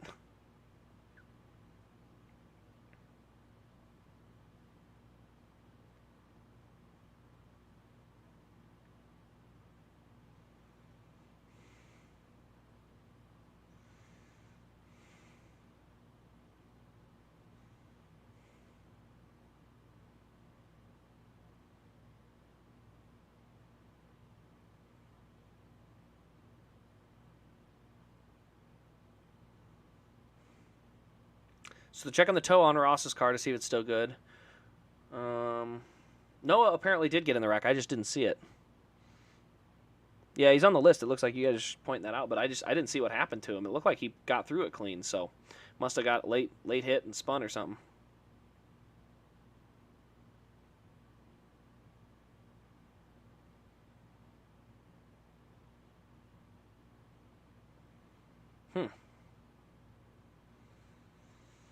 Interesting, nonetheless. Seeing this wreck, you think Hamlin was wrong for blocking Chastain at Gateway while he was under the DVP? I actually thought it was the perfect retaliation. If Chastain had gotten parked because of not making the damaged vehicle policy minimum speed, all because Hamlin was messing with him, that would have been the funniest payback I have ever seen. I don't fault him at all. But that type of payback would have been hysterical. So that's my thought on it. It's just like, dude, that would have been so freaking funny if that's how that ended.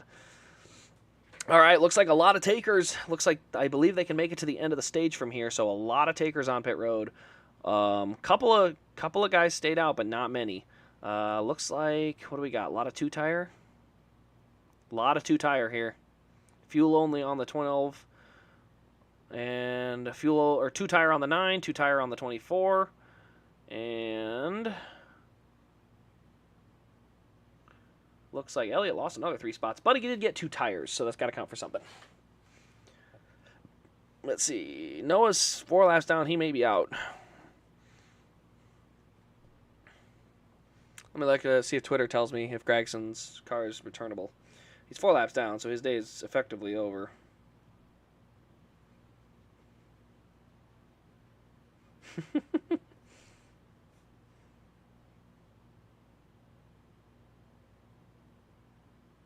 Oh. Okay, so Gregson is not in the wreck.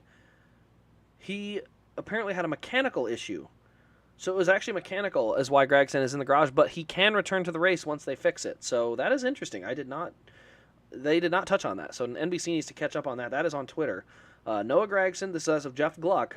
Scratch that. Gregson ruled as a mechanical, not crash damage, and he can return after repairs. So Gregson is not out of the race, but effectively his race is over as far as competitive running, 5 laps down in 34th. But he will pass guys that fall out of the race as the race goes on. So, interesting.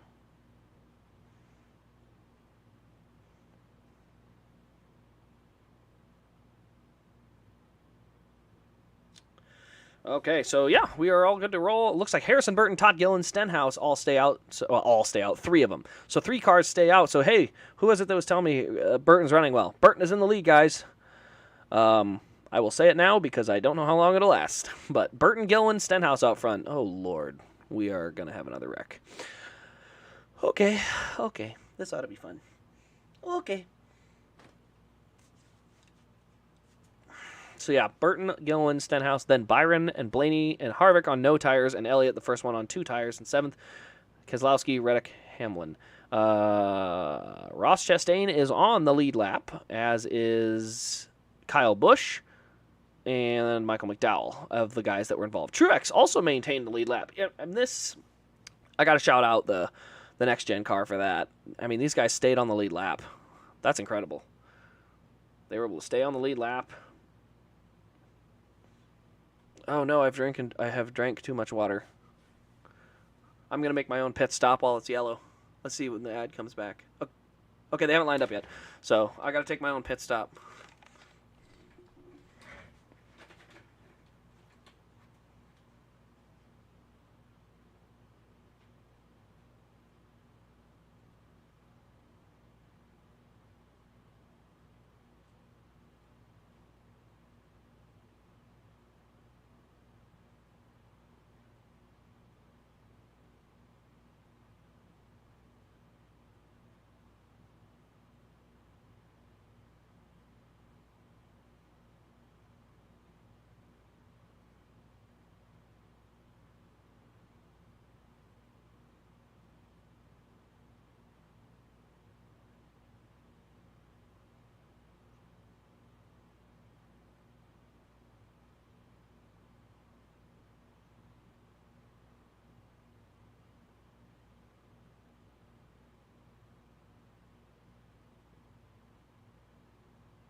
Okay, here we go. Restart now. I am back. I just listened to the, not Ross Chastain, Austin Dillon interview. So, we'll see how this goes. Stenhouse on the bottom.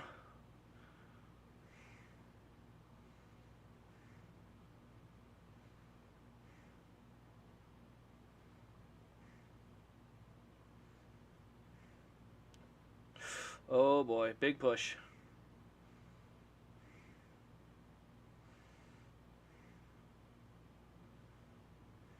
Yeah, bottom lane is stronger right now. We'll see if they can keep their lane going.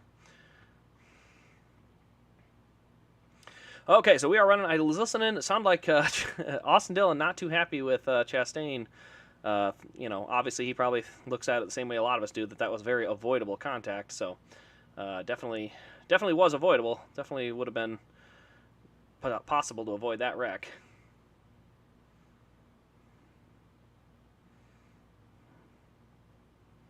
So Stenhouse now out front. Byron and Burton for second. Elliot and Gilliland for third, or fourth and fifth, I should say.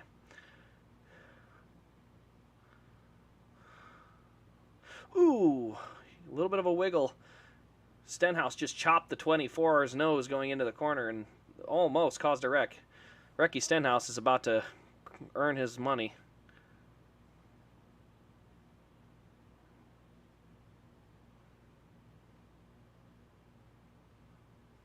Oh, Byron, good move. Byron gonna leave him stranded. And then wow, look at that move by Byron. Byron goes high on Stenhouse, dips low on Burton, and is now side by side for the lead. Elliot now leaves leaves Stenhouse hanging, and will partner up with Blaney on the high side.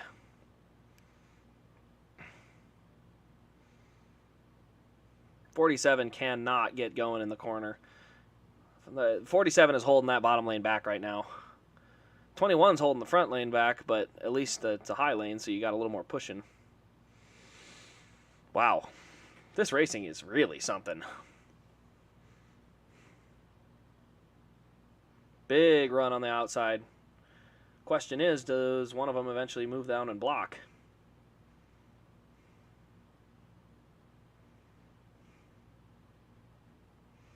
Outside's going to have a big run here.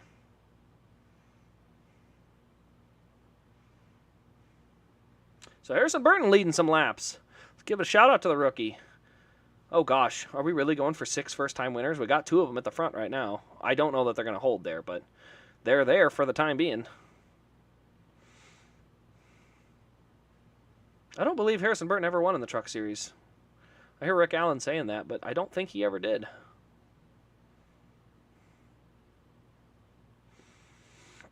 All right, so on the scoring, Kyle Busch is off the pace. He's 11 seconds behind, and he is significantly wounded, so something's wrong on the 18. His day is effectively, I don't want to say over, but he does not have race competitive speed. So Kyle Busch, 31st, 11 seconds off the pace already. So Kyle Busch's day is probably effectively done.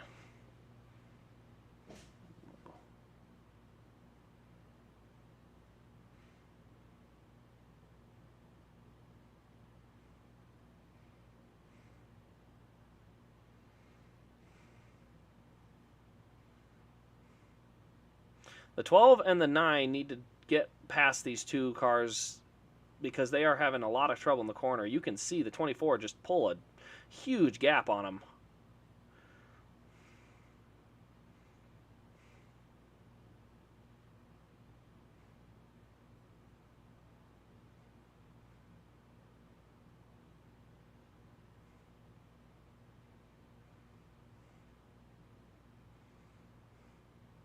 Yeah, you can see they are having trouble in the corner.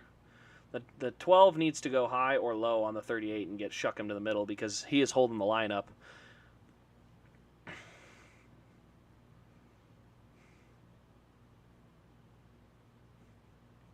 All right, let's go in here. Let's see. 21 scheme is remember that was the scheme on the 2 car last year. I have that car in liquid color too. Oh, Busher in the wall. So another caution. Oh, his day's done. That right front is flopping. Oh, that might just be a tire carcass. I could be wrong. Is it pointed the wrong way? It might not be done. That rim looks like it's still pointed straight. We'll have to see. For like a million years, all I heard was a 21 is in the lead, and they have 99 wins. Yes, 100, blah, blah, blah. Yes. Blaney couldn't get it done. Menard couldn't get it done. DiBenedetto couldn't get it done. It's crazy how long it's been. Got the race on your stream up and the Cubs game. Ooh, nice.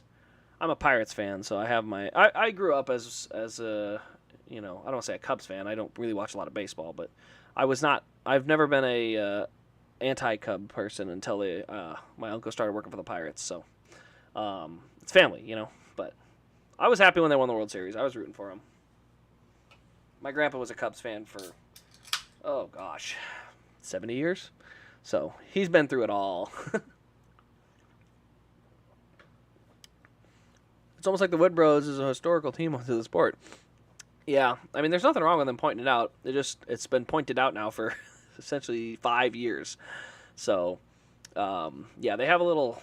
they were essentially at 98 or 97 for a long time. Then they got that win in 2011, another one in 2017, and I just don't think Burton's going to be the guy that does it.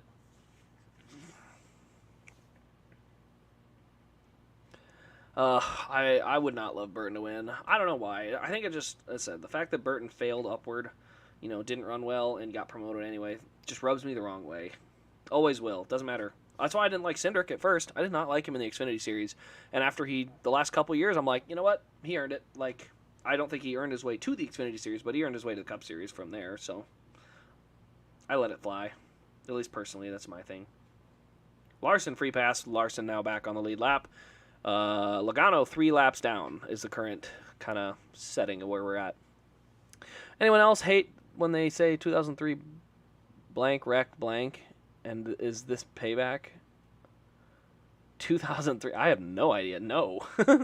That's so long ago. Watch Deegan go to the Wood Brothers in like 5 years and win it. Honestly, I wouldn't be surprised if she's able to get better in outside of the Truck Series. You know, she comes from a different traditional background, so they need to get the raw speed better on those. She needs to have better pace, but she just, she comes from racing series where you don't hit people, you don't ram into the back of them. So maybe the Xfinity series is better, being more on edge and whatnot, but I don't know. I just think it's time for a new team. I don't think they have the right approach right now.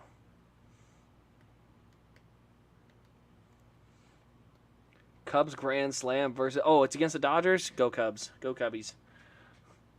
Beat the Dodgers every day. Please. I cannot stand the Dodgers.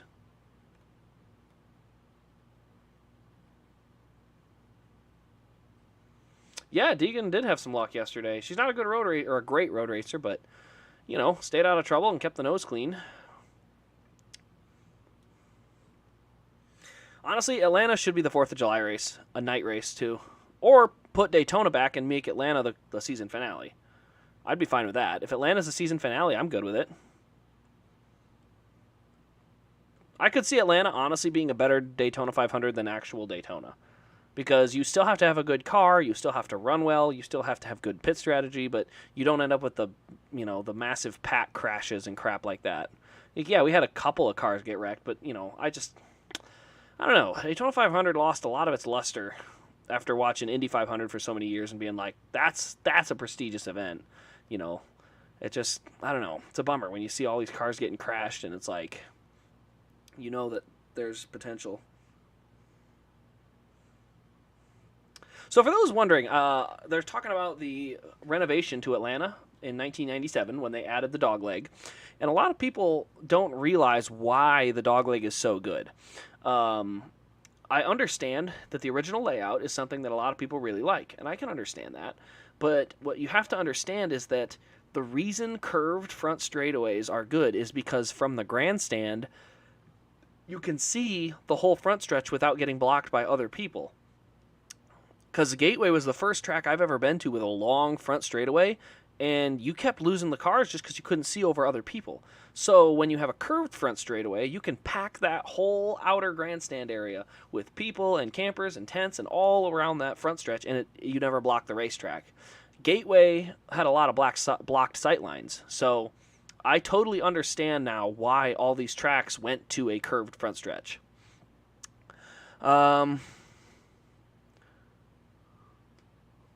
Jeff Gordon with a glorious mustache. Remember how... Oh, did Darian just jinx somebody? Aw, poor Burton. His race is over, everybody. Let's see here. How long have I been a NASCAR fan? 2003 was my first season watching, and I was diehard by 2004. So, well, what is that now? 21? No, not 20. 17 years? 16, 17 years? So, basically all of Kane's career and then the 3 extra years after that. All right.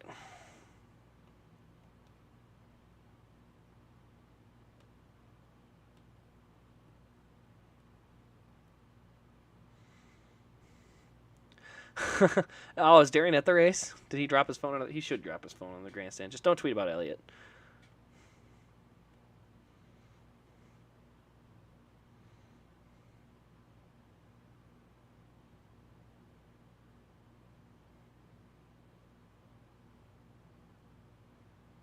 Oh, Kyle doing some more repair. So doing a little more work on that car. Kyle actually stayed on the lead lap still. But they're going to have to get him going if they want to get him out.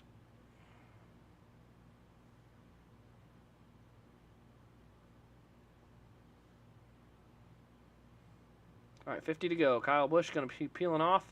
He'll get caught up. Maybe not fully caught up, but he's far enough ahead now getting out of pit road that he won't be a lap down risk, at least for the first little bit. All right, restart underway. Byron up high. Ooh. Very interesting. Lane selection. Oh, wow. Hamlin goes high on Keselowski. Or no, LaJoy. Sticks LaJoy in the middle.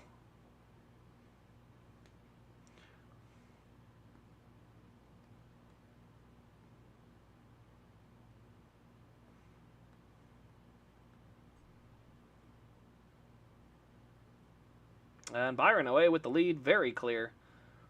If Reddick can get Stenhouse out of the way, that bottom lane will move. That top lane is weak. The key is making sure you can get there. All right, clear for second.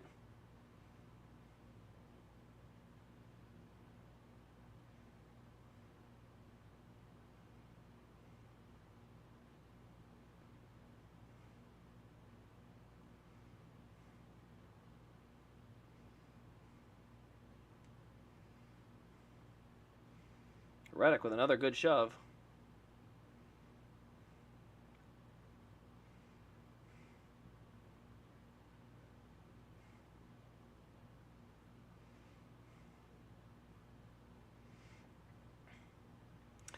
Okay, so Byron away with the lead, and now Stenhouse is clear for second, but the outside's coming. But the outside can't get moving. As I said, that top lane is struggling right now. Their cars just aren't very fast. The 38 and the 21 are essentially clogging that up. Oh, man, Kyle Busch is about to go a lap down. I was wrong. He is way off pace.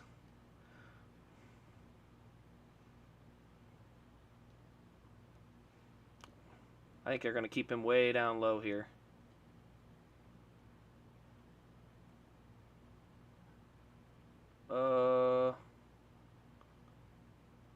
Okay.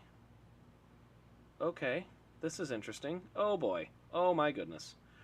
This is... Oh, huge wiggle out of the 21. Oh, my gosh. Passing one lap car is more intense than it's ever been. It's never been this intense.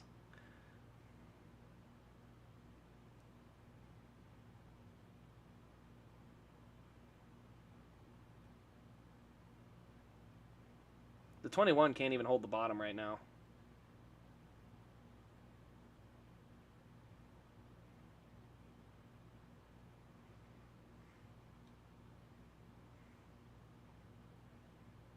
Oh, who's that? Kurt with a huge block.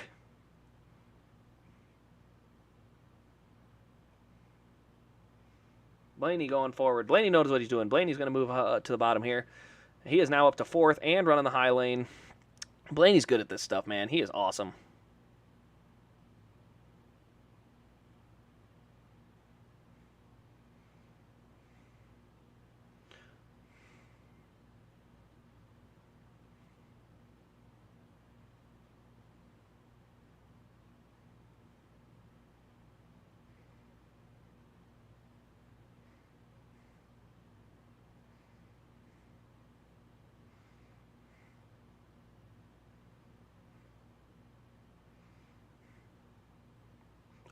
By the way, guys, Eric Jones now up to 10th, so keep an eye on him.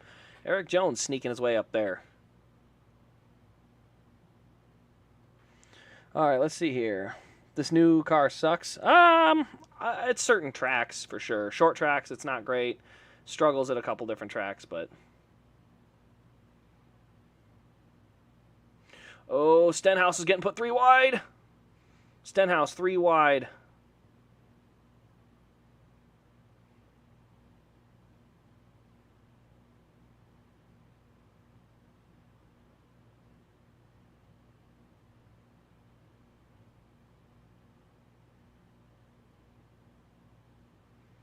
So Stenhouse just got shuffled to the middle. He is going backwards in a hurry. He's going to be outside the top 10 here in another lap. He got clear, though. He is back down on the bottom, so he did recover, but he lost a lot of ground there. Elliot has changed lanes. He is now up on the high side. Oh, another... Oh, my goodness. Stenhouse is about to wreck. That's 2 massive, massive swings. All right, now Elliot up to 6 behind Burton, and he's not done yet. He goes back to the bottom. Clears Burton. Up alongside Blaney now for 4th. But he doesn't have any help down there. No help.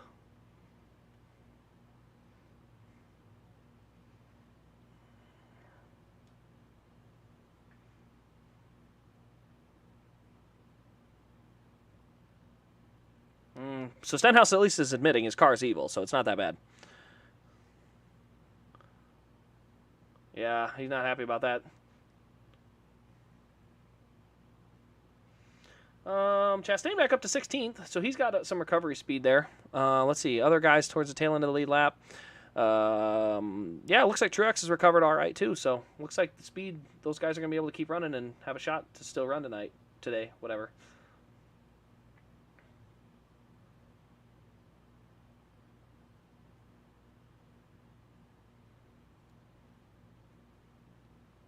All right, looks like Blaney has gone to the... Yes, side by side. Now zoom out, please, because there's something happening. Blaney has gone to the bottom, then he dipped back up top.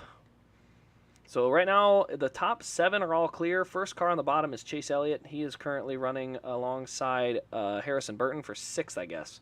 So those two are currently the first 2 side by side. And he has help now coming behind from Denny Hamlin. So Denny Hamlin's been fast all day. We'll see if he can start pushing the 9 forward. But the first 5 are in an actual breakaway. They are actually pulling distance on Harrison Burton there. Oh, yep, looks like the top lane is getting very organized, though.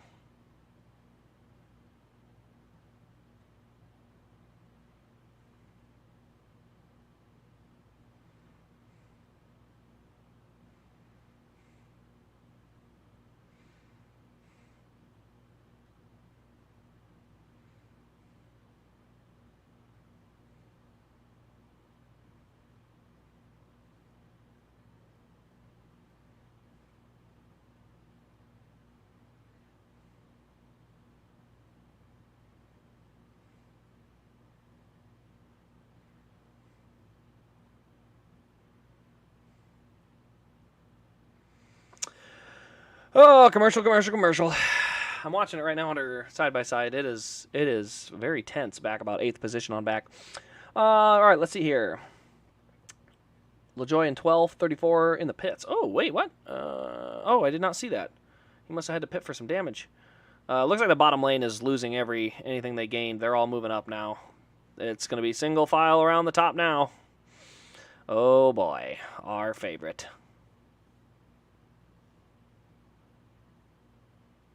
Yep, single file around the top. Here we go. My favorite. Oh, to joy. 33 laps of it. Here we go.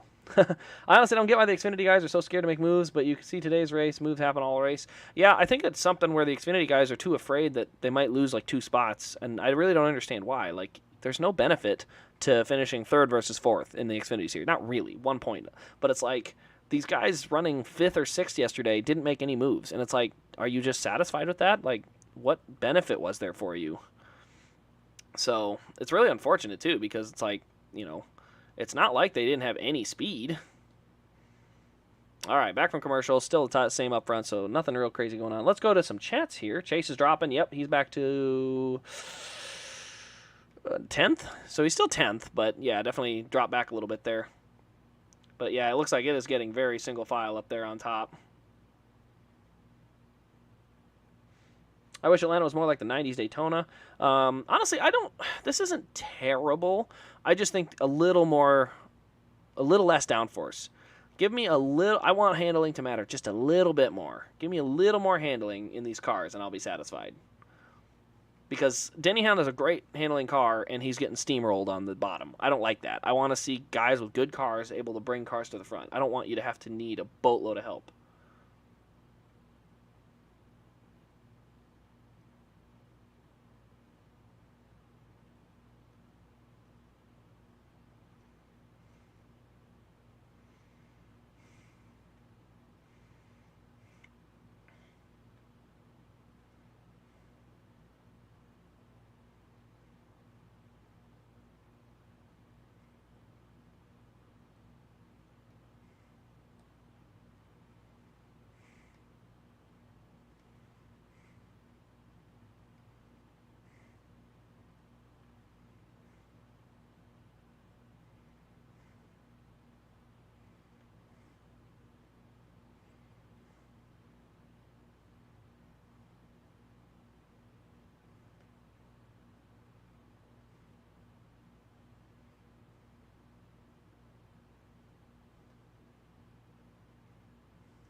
All right, so they just showed Elliot making a move. Oh, boy. Almirola with a pretty aggressive shove there on Chastain. Good grief. Is he waving him back? No, that's tape. Okay. All right. Let's see here. Ross is 12th. Yeah, he's up getting there. He doesn't look like the handling's quite there, though. Looks like they're still struggling on that.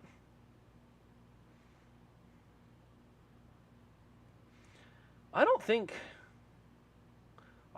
the 12, or not the 12, sorry. I don't think the 21 and 38 can make it on fuel. If this thing stays green, they're going to have to pit.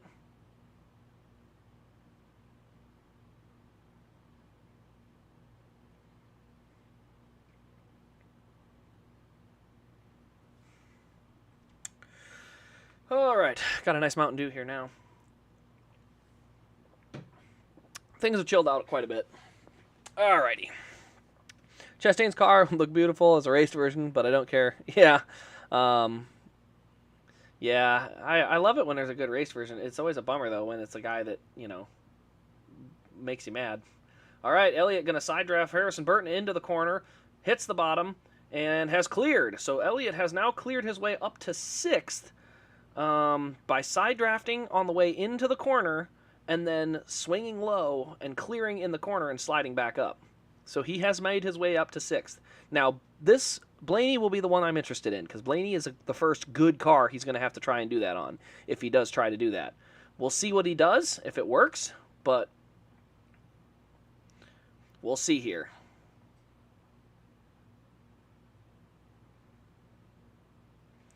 All right. So, ooh, wow, who just got really tight off there?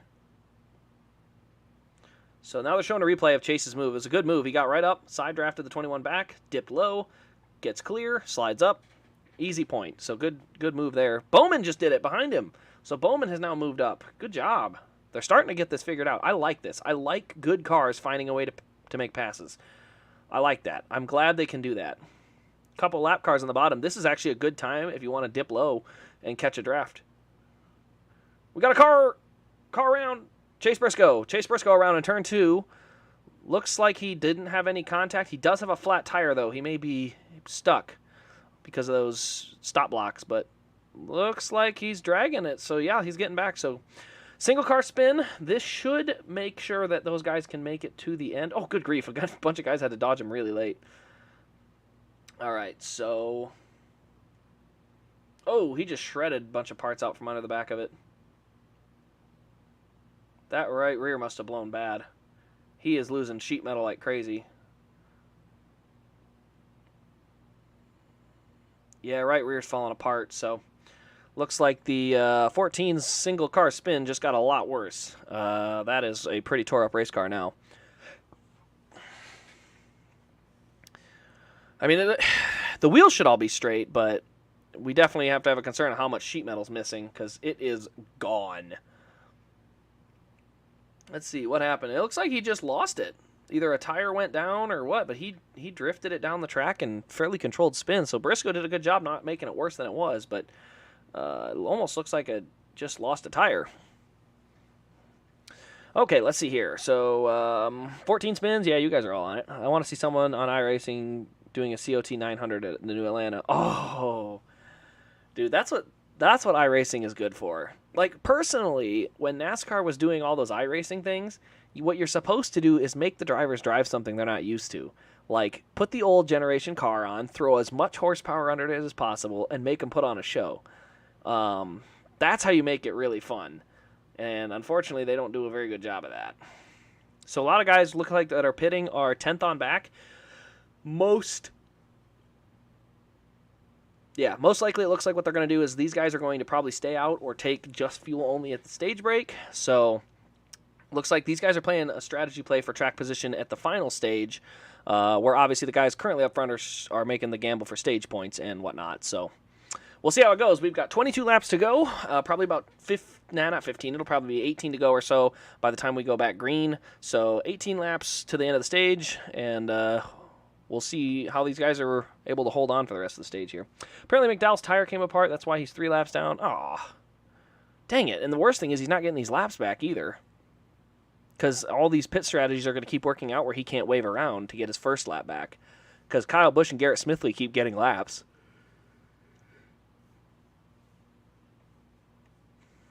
Dang it. Let's take a look at the points quick. I'm just generally curious. Ross Chastain, us versus the world. Showing all the rivals Chastain's gotten into. All right, I'm going to go over to the point system and see where we're at here. As they run, Ryan Blaney is 5th, Elliot is 6th. So those two are the two in the lead. Chastain being as far back as he is, he's actually only running 10th, so he could still get stage points. Larson, he's 23rd, so he's not in line to get a bunch of points. Logano is not in line to get a bunch of points. Busch is not in line to get a bunch of points. So Truex in 7th couldn't jump as high as 4th by the end of the week. So if Truex just keeps his car clean, he's got a shot to get all the way up to 4th because it's tight. Points between 4th and 7th are really tight. And then there's a nice big gap back to Bell in 8th. So there's definitely ground to be gained in the points. The top 3 are kind of in the league of their own. It's kind of, sort of. It's not that big. It's a 30-point gap, but, Elliot's got the lead. Looks like 33 back to Blaney, 35 to Chastain, and then it goes all the way back to 70, so we'll see. I mean, obviously we got a long way to go. We got a long way before this ends, but just seeing who can make any type of jump with some stage points and help, and it doesn't look like a ton's going to happen either way. Especially now that people are pretty much having to go for wins. Almirola and Harvick aren't in points positions at the moment either, so the cut line doesn't look like it's going to change much. Is Bell going to get points? Yeah, Bell could get points, so Bell could actually strengthen his points position. Not sure if that's actually a good thing or not.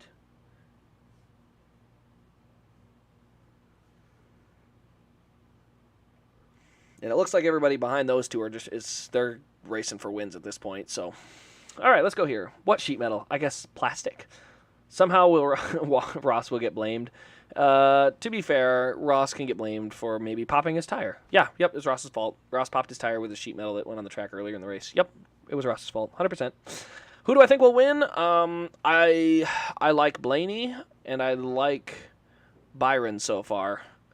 But it's still a crapshoot. I also like Hamlin. I think he's got a good car. Okay, so moving forward, let's see here. Apparently McDowell's tire went down. Yeah, they didn't touch on that. They really should have, because it's showing him as 4 laps down. But it looks like his pace is okay.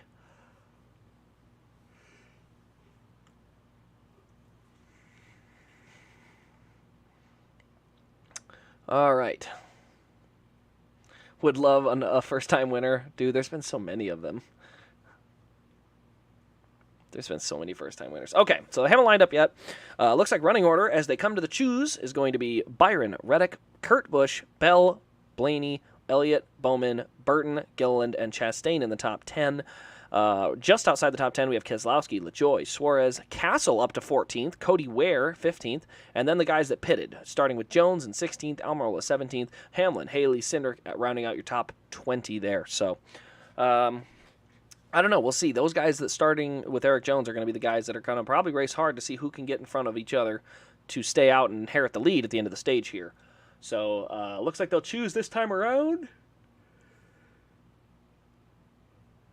And they'll restart with 18 to go. I was right. I guessed it. Who do you think is stronger, stock car roof or halo? Stock car. Well, I shouldn't say the roof. It's the roll cage is strong. I would say the halo's probably got stronger material in it, but obviously there's just so many more bars on a stock car roof.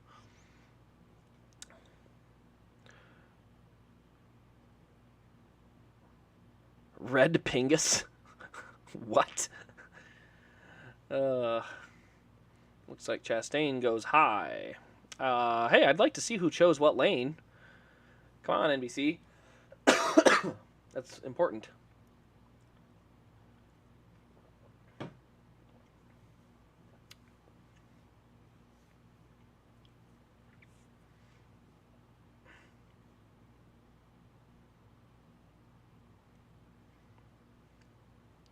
All right, it looks like... Come on. The camera works bad. I can't see. Okay, so it's going to be Reddick on the inside, Byron on the outside. Busch chose the outside. Bell chose the inside. Blaney and Elliott both chose the outside, so Bowman and Burton move up one row and go to the bottom. And then I can't see further back than that, but that's where Gillen and Chastain will line up. So Elliot chooses to go back a row, but choose the outside, and then Bowman and Burton choose to go inside and move up a row. So we'll see how that works out for him here into 3 and 4. The restart will be coming here in just a moment. Oh, Jeff, your comment was held for review. I don't know why. Waited for Toronto Street Course next week for IndyCar. My favorite driver is Rossi. Rossi versus Grosjean. Rossi is going to Arrow. I'm excited for Rossi. I have been disappointed with the last couple years. It just seemed like he just wasn't getting what he needed out of Andretti. So I'm really hopeful to see what he can do next year because, man, for a few years there, he was just untouchable at certain tracks. And then it seemed like they couldn't set a car up to save their life to help him. And so we'll see. But I'm excited to see what Rossi can do next year. All right, here we go. Restart. They are side by side into one. Good push from Bell on the bottom. Is he clear, though? I don't think he's quite clear yet. He's not. He's not clear yet. Busch and Byron will make it back on the outside. So still 4 rows, 2 by 2. Byron is now clear for the lead. Busch and Blaney are now... Oh, wow, that was tight. Now the top lane is getting another big run. So the top 2 are now clear. Nope, just 1. Good push by Bell. And is Reddick clear? He is not quite clear. So Busch is now in second. So Byron away with the lead. Second and third side by side. And then it's side by side the rest of the way back. They're getting good runs on the top this time. I think they're going to get a big push down the front stretch. 17 to go. 45 with a big run.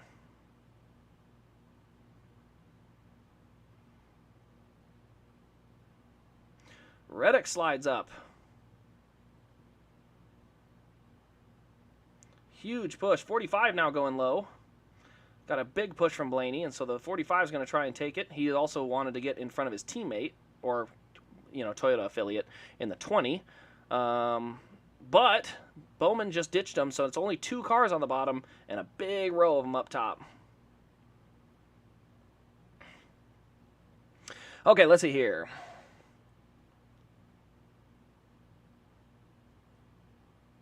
Oh, I remember Mad Rossi at the 500. I loved it. I loved watching him just tear through the field. It was like, oh my gosh, he was just... When he got mad at the 500, he turned into an animal and just started passing cars everywhere. He put a show on. I just wish he could have kept that speed and that fire because it was fun to watch. All right, top 4 now clear for the lead. So what do we do from here? 14 to go. Reddick now going high on Byron. He is there.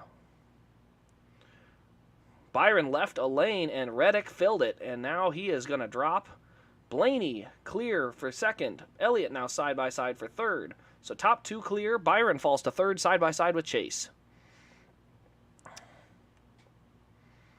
All right, looks like Byron has made a move, but man, that top lane just got the push. So now your top 3 on the top, Reddick, Blaney, Elliot, clear, and then side by side for 4th. Now third. In the corner, Byron gets back up beside Elliot and then kind of falls down the straightaway. So who is behind? Is that Keselowski? Yes, Keselowski pushing Bowman. So Keselowski up here in the top 10. Good run.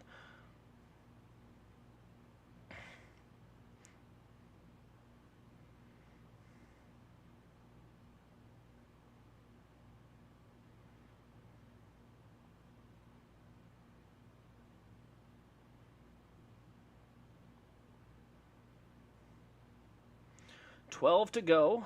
Oh, wow, this is crazy.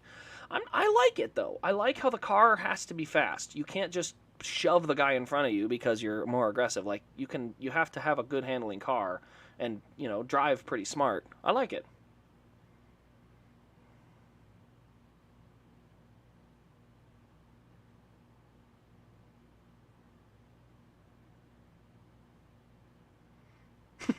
They're talking. I just listened to the Ross to Almirola radio communication. That was pretty funny. That was pretty funny. Ross drops low for 16th.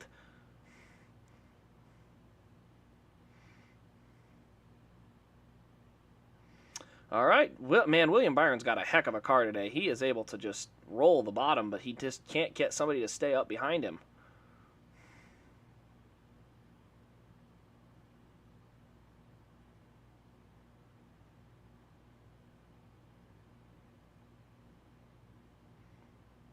Blaney now clear. So Byron is just sort of stuck in third. Now he does have a run. He's up inside of second place.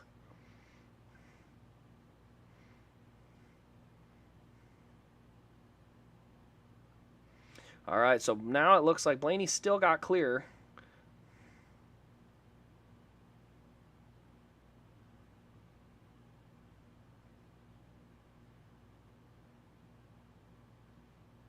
All right, looks like Byron is still side by side for third. Top two have gotten away. 9 to go. All right, let's see here. Into the chat we go. Heck yeah, Brad is fifth on the outside lane and moving forward. So Brad Keselowski looking to get some stage points. Oh, William Byron just lost his drafting partner. Kurt Busch swings high, and that will definitely hurt Byron. He's back at least another row. Top four now clear on the high side by side for fifth. Byron and Busch. Busch now clears for fifth. Keselowski now alongside. So top five are now clear for the lead up on the top. And oh, wow, look at that. So, yeah, Byron is now side by side for sixth. So, a pretty good run here. Oh, the 12 tried to drag the brake and just pretty much toasted himself. So, the 12 was trying to drag the brake so he didn't go low, but he ended up just encouraging the 9 to go low. Here comes the 9. He's going to go low. The 9 has cleared. He is cleared. The 9 is clear for the lead. 7 to go in the stage. That 9 is a good car today. He's racing good, too. Making some good moves. Heck yeah. Heck yeah. I'll be biased today. I want him to win at his home track once. Too bad the crowd's not full. That would be really fun. Blaney and Reddick now side by side for second. 6 to go in the stage. Kurt Busch and Alex Bowman side by side right behind those front two, or the second two.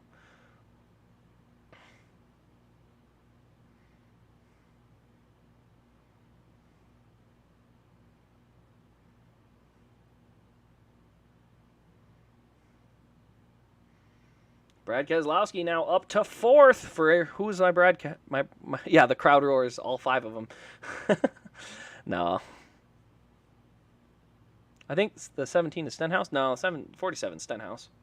All right, Brad Keselowski is now clear for fifth. 5 to go in the stage. By the way, Harrison Burton has maintained. He's still in 7th. So whatever it is, he's been hanging in there and just doing what he needs to do to stick around. Excuse me. That was. If Harvick wins, I'm curious how Georgia crowd will react. Probably not well, but remember, he's pretty popular here. Atlanta, he won his first race here, so I think that feud has died down enough it won't be as bad. It could be worse, is what I guess is more what I meant. Ooh, LaJoie just got shuffled 3 wide on the high side. We got a battle going back here. Chastain right through the middle. Man, William Byron is dropping like a rock. He's outside the top 10 already.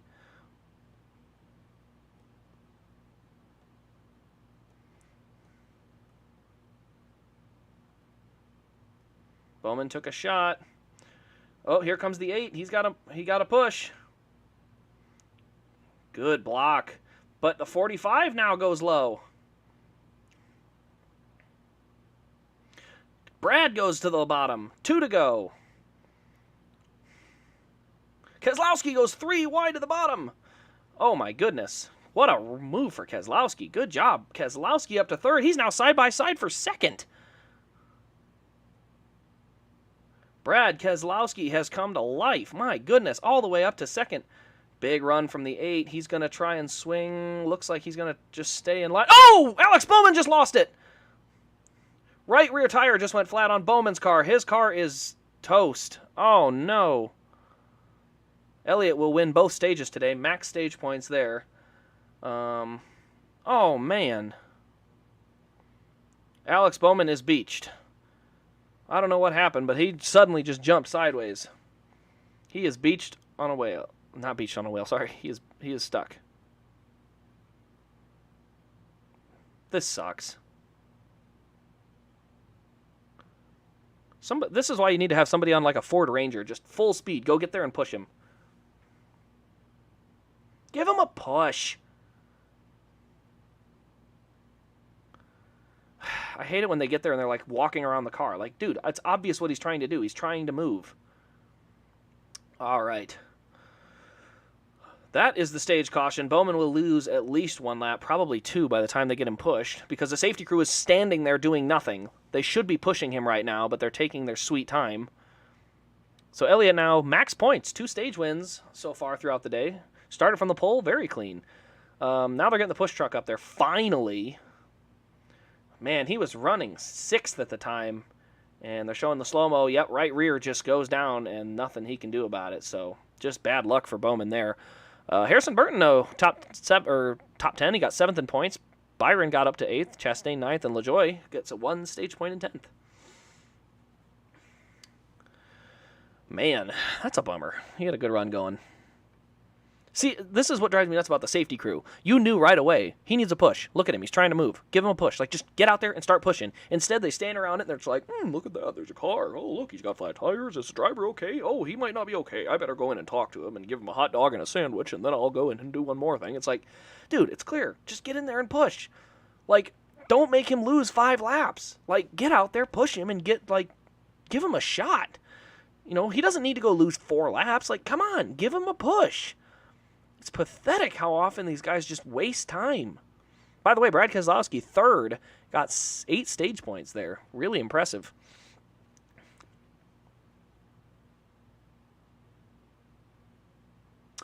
Jeff, can we honestly say Chase Elliott is the championship favorite, point leader, and most consistent? I think you have to say it. I mean, I think he is the championship favorite. The favorite just isn't as clear this year as it used to be. It used to be like, okay, Larson's the championship favorite. It's clear, last year.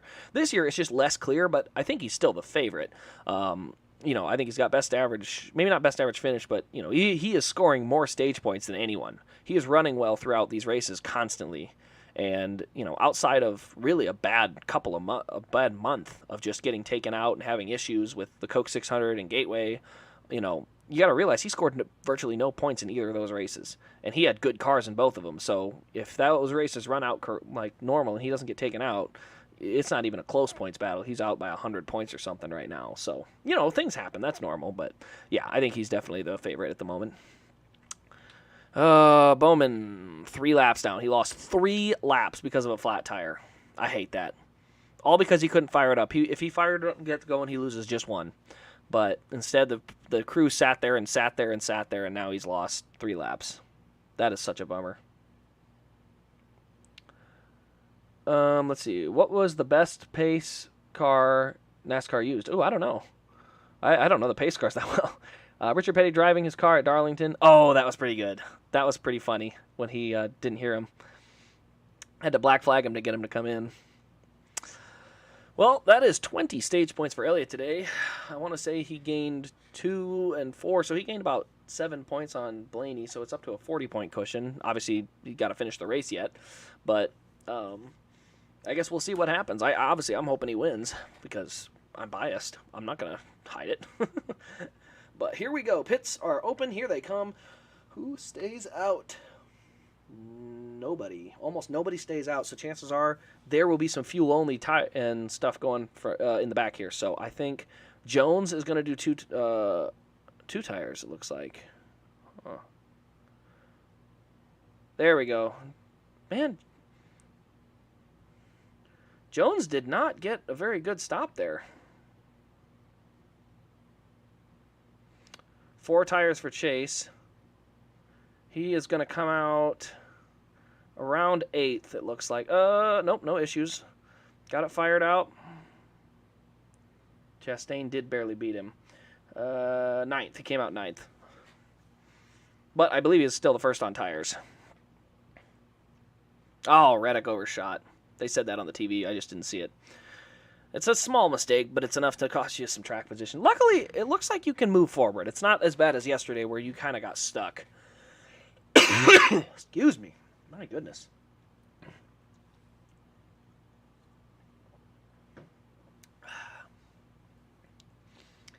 Elliot likely wins the 600, led 86 lap. Damn toe link. Yeah, I would blame the toe link. I would also blame Gustafson. Just if Gustafson just keeps him out there and lets him finish that race, it's not an issue. So, is what it is. But he definitely could have met minimum speed and then come in and fixed it exactly how he wanted to. Because that was a race-winning car. That was a good car. But, you know, we'll never know. And worst case scenario, he's at least going to score some more stage points. You know, throughout that race, he's going to score more points and hopefully eventually come up. You know, say he just scores a couple stage points in each stage and then finishes. That's a lot better than finishing where he did. So,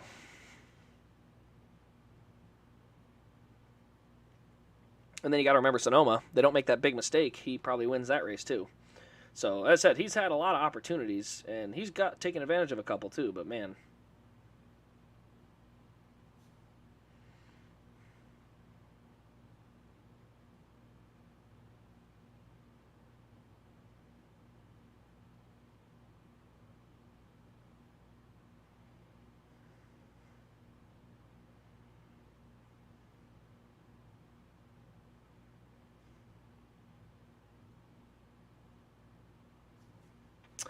All right, 9 of the next 11 on USA. Indy will be on NBC, and that's Xfinity, and I believe Darlington. No, sorry, Daytona will be on NBC.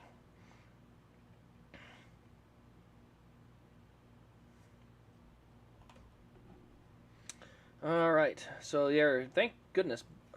There it is. Keselowski to the rear for equipment interference. McDowell and Logano each taking wave rounds. Oh, good job. So McDowell and Logano are getting down to 2 laps down. Logano was 1. McDowell is 2 laps down. So good call on McDowell and Logano to go and take that wave around. Try and get a lap back. Good move. Oh, no. Ricky Stenhouse just went to the garage. And what? It didn't say why, though. What happened? Ricky Stenhouse has gone to the garage. This is as of Jeff Gluck a minute ago. Anyone know? Keselowski had a bad pit stop. Yes, the DVP shouldn't exist. It's a bad policy, especially a car like this that's so fixable. No, Jeff, it wasn't. The reason he got caught on the DVP was because Gustafson called him back in. If he had just basically not come back down pit road that one time, he probably would have made minimum speed in that 3-lap run to the end of the stage. Then he could have come back and fixed it as much as he wanted. But that was the problem, is he didn't make minimum speed, and they came back in anyway, and that's what expired him. Sounds like motor issues on the Stenhouse car. Bummer. Kyle Busch is back on the lead lap again, so he is just kind of hanging around. He's literally just fighting on the lead lap, even though his car is junk. Good move, though. I like the McDowell call and the Logano call to try and get those laps back. All right, so the equipment interference, the 6 was essentially an uncontrolled tire is all. Oh, yep, there it is. So, honestly, it probably wouldn't have been a penalty if the tire carrier didn't trip on it trying to get off the wall. So, if he had been able to corral the tire, it's probably no penalty. But because the rear tire carrier tripped on it trying to get off the wall, that's where the interference came in. So, I have saw Kyle Busch new movie. I haven't seen it yet. I want to see that Kyle Busch, the Rowdy movie. All right, coming to the restart zone, Austin Cindric and Eric Almirola on the front row, and then Jones, Dillon, and it's kind of a whole new cast of characters here at the front. I have no idea who's fast either. We'll see what Cindric and Jones can do on that high side. Bottom is ahead with the lead at first. Are they clear? The first car might be clear, but it does not appear he's going to be able to hold it. Big push down the backstretch. Jones giving Cindric a good shove.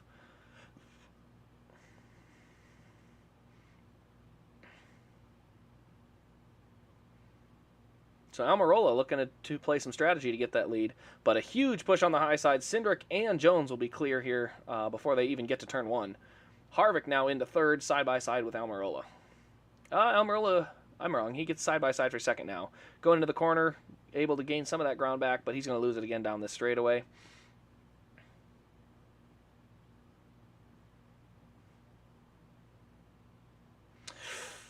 Oh, wow, that was close. Denny had to check up bad for Dillon there. Denny has a good car. He needs to get out of this lane, though. He's in a lane with cars that just can't hold the speed that he can hold. And that's a big problem. Tight. Yeah, top lane is starting to prevail. Looks like top 4 are away with the lead. And then Chastain, Elliot are the first two that are not clear on the high side. Good, man, watching Denny Hamlin is just interesting. Looking at how well he runs at and is able to keep the car controlled.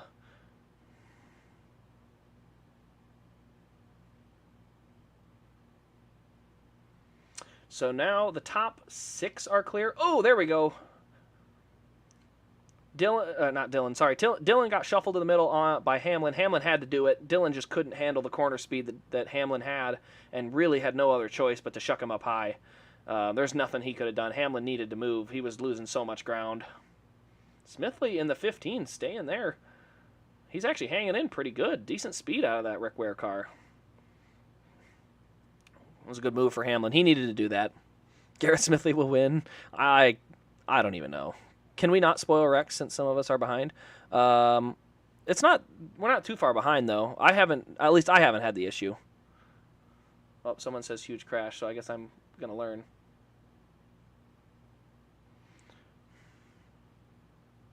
Oh, there's the big crash. It's Smithley. Oh my goodness, the 6, the 23, the 77, the 24, the 15, the 42. I got a bad feeling this came down to the 15. Well, you guys got me.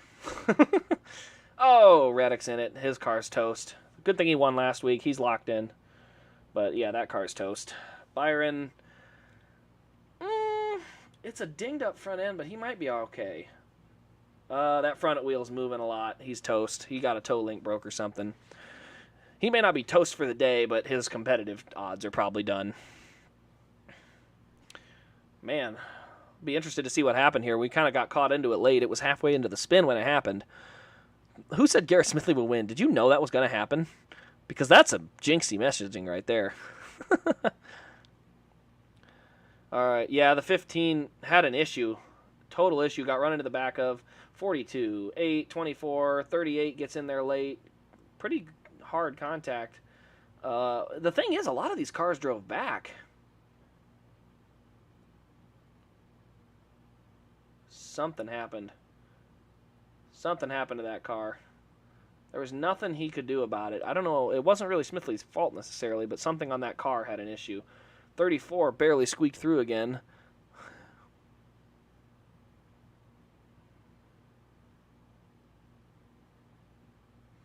Bubba got spun, but I don't think he hit anything too hard.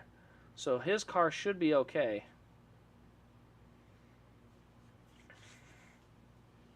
So, what? Whose radio said the 42 just dumped him? I need to look at that again. That was not the 42. 15 had a huge issue. If he's checking up that much in the middle of the pack, you are just too slow. Oh, McDowell lost his whole right front fender. Look at that drift. Ooh, good save. Yeah, that's not Ty Dillon's fault. Well, that should pretty much take out all our first-time winner opportunities. The only one left is Harrison Burton. And I mean, like, the only one left in the race is Harrison Burton.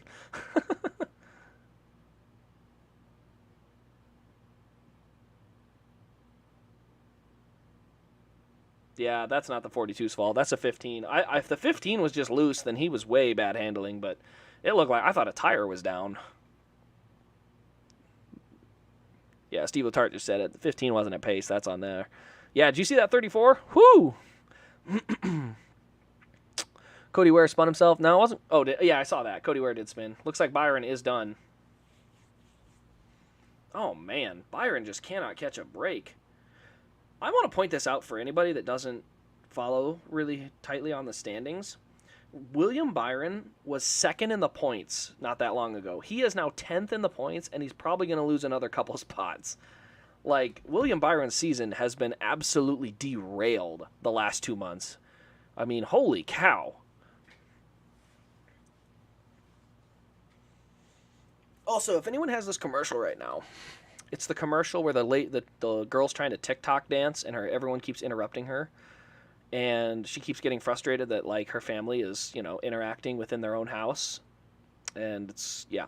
But here's the thing. At the end of it, she's doing a TikTok dance on her porch, and a guy with a motorcycle helmet comes up and delivers, like, DoorDash.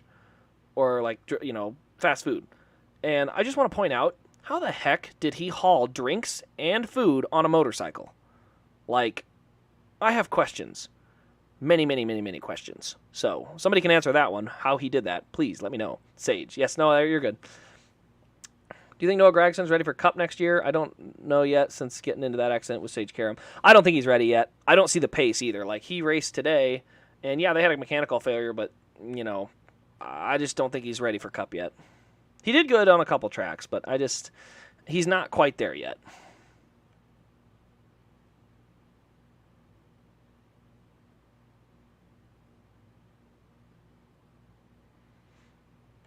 If that's not Ty Dillon's fault, then the earlier incident isn't Chastain's fault. Well, not really. The difference here is that the 15 checked up a lot. The 15 lost 4 car lengths to the car in front of it. Like, he was significantly slower than he should have been. Where the 19 was at pace, the one just ran him over. That's the difference. It's not the 42. Like, the 42 did try to check up, but that 15 was so much slower. That's why I thought he had a flat tire. Originally, if he just checked up, that's a big checkup in the middle of the pack, and that's the reason that it would be on the 15 is just that big of a checkup. Also, by the way, I believe the 22 just got back on the lead lap, so McDowell is now 3 laps down again. So apparently he must have spun or something. Kyle Larson is just like hanging his car on, like his car is just a mangled mess, and he's just keeping it moving. 87 to go. Looks like the guys here are probably pitting to try and do a short pit. So they're trying to... These guys right now that are pitting are trying to shorten their stop.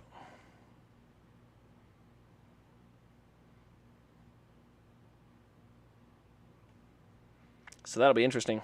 Because, yeah, it makes more sense for Elliot not to pit here because even if he comes in and has to take 4 tires and a full tank of fuel, he pits from first, so he's still better off than doing no tires and gas from 20th. So... Still the right call. So Bubba must have lost a lap trying to repair whatever issues they had. So down to 24 cars on the lead lap. And Kyle Busch, by the way, just simply hanging around and is still in the top 25. So him just keeping his car running, it looks like, is going to get him a top 20 by the time this is all said and done. Your current top 10. Eric Jones, Austin Cindric, Kevin Harvick, Justin Haley, Ross Chastain round out the top 5. Elliott, Bell, Burton, Almirola, and LaJoie round out the top 10. So, good racing so far. We'll see what the next restart brings. DoorDash driver, yeah. I don't know. That's pretty crazy. I've always thought that. I'm like, wait, how the heck did he bring that? Drinks? How did you do a drink carrier on a bike? Yes, I understand, Jeff, that they have motorcycles with the bags in it, but tell me how he didn't spill those drinks in a motorcycle bag. Like, that's what's the part that's crazy, is that he had a drink carrier. All right, let's see here. Keselowski always shows up at super speedways. Oh, Darian jinxed him. Well, thanks a lot, Darian. It was having a good run, and you ruined it. He's still running, but obviously not as much as he was. Let's see, who's run the fastest lap of the race? Is it... oh, wow, 185. Ross Chastain. That is a fast lap. So, Ross Chastain... let me keep scrolling. Oh, Alex Bowman, 185.7. I think Alex Bowman has the fastest lap of the race right now. Yep, Alex Bowman currently with the fastest lap of the race. Smooth ride, I would guess. The smooth ride and the power of Hollywood. That's how we did it. All right, let's go into the Twitter machine and see if Jeff Gluck and Bob Pockers have any good news for us. All right, here we are at the Choose Cone. Jones high, Cindric high, Harvick high. Everybody but wow. Elliott's going to go second row inside behind Chastain. That's a lot of cars that took the outside. Elliott's a good enough pusher. They might get the lead here.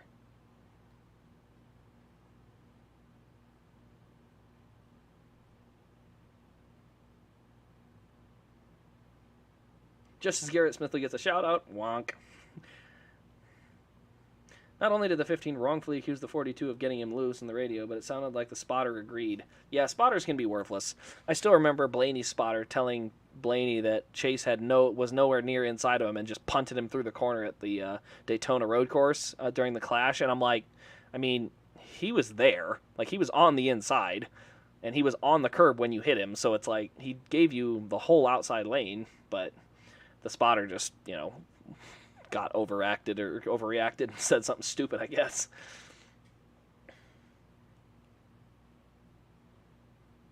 Food Lion. Yeah, Food Lion it's a regional grocery store because we don't have any up here in the Midwest. All right, 85 or 84 to go when they get to the line. It'll be Jones on the outside, Chastain on the inside, then Cindric and Elliot in row 2.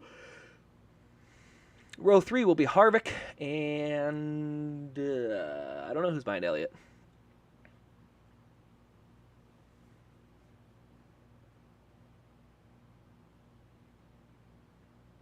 Bell, maybe? I think Bell's behind Elliot, so... Looks like a strong bottom row. We got a strong bottom line here. I feel like checking Twitter is cheating. I mean... I just use it for good information if the broadcast doesn't bring it forward. Like the McDowell tire. I didn't know McDowell's tire went down. Jeff Gluck and Bob Pockers both shared pictures of it saying this is what happened to the 34 and why he's 3 laps down. Like, the NBC has literally not touched on it yet, I don't think. And if they have, I just missed it, so...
Man, they are side by side for the lead. Elliot looks like he does have a pretty good car. It can push. It doesn't like traffic as much. It definitely washes up on the bottom, but still has really good pace through the corner. Can exit nice and low and really stay away from the side draft.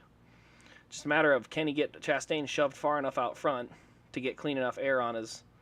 Because Harvick is having trouble in the corners. He's struggling a little more in that third row. Justin Haley, though, running up there in the top 10 as well, along with Corey LaJoie. Good run for both of those guys. They're doing well.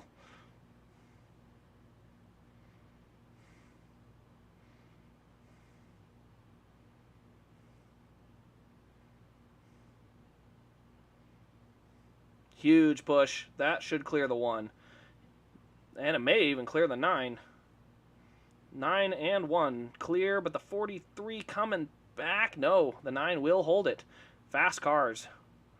So the 9 and 1 clear in the first 2 rows, and the 20 and 43 now in the second, or side by side for third. Who is that lap car? We got a lap car coming up. Looks like the 20 is almost clear. LaJoie now up almost to 5th. Northeast side of the country, okay. LaJoie now up to the bottom. He's going to be looking for third. Bell has a big wiggle. Holy cow. LaJoie clear for third. Oh, Smithley, you are going to cause another wreck, aren't you? Yikes. Corey LaJoie has found his way into the third position. Look at him go. Big wiggle out of Christopher Bell allows that to straighten out. Denny Hamlin has now come to the front. He's up to the 6th position. Things are spreading out a little bit on this run. Things are calming down a little bit. I shouldn't say calming down. They're still going wild back there, but it seems like they're starting to spread out a little bit. That front is not packed side by side like they were earlier.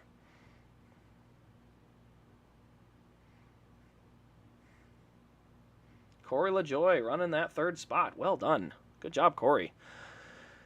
Spire going to win. Wouldn't be the first time. He would be a first-time winner. Let's just have all the first-time winners this year.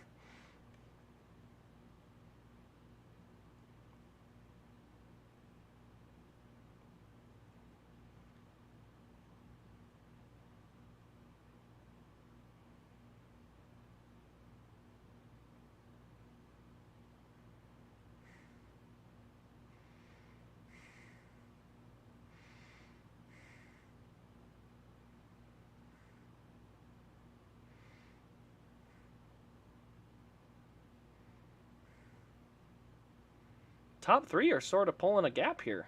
Well, not a huge gap.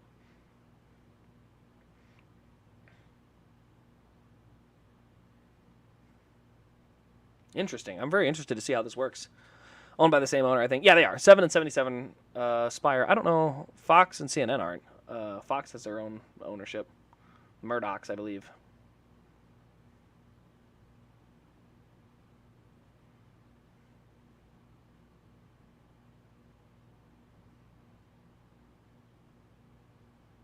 Denny Hamlin, huge push to the 20.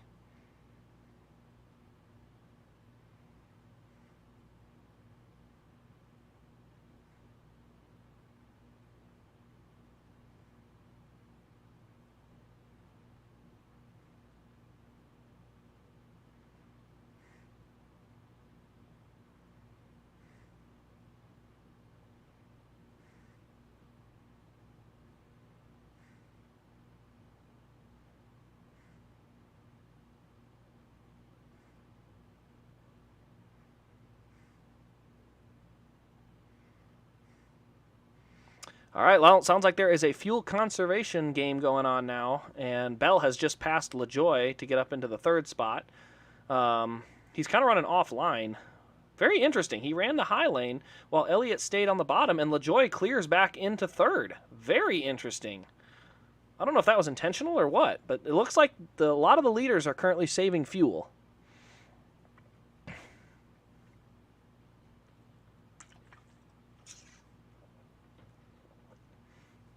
All right, looks like Kyle Busch is still off the pace somewhat significantly there towards the back of the field.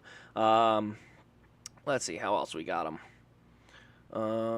Yeah, Cody Ware, Kyle Busch, and Landon Castle are significantly off the pace towards the back of the field. But everyone else seems like they are running competitive pace, so looks like we are choo-choo racing now because everyone's trying to save fuel. Looks like a couple guys making moves. Truex going to the bottom, Bell going to the bottom.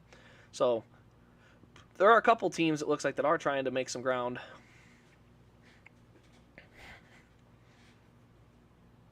Oh, Kyle Busch has spun.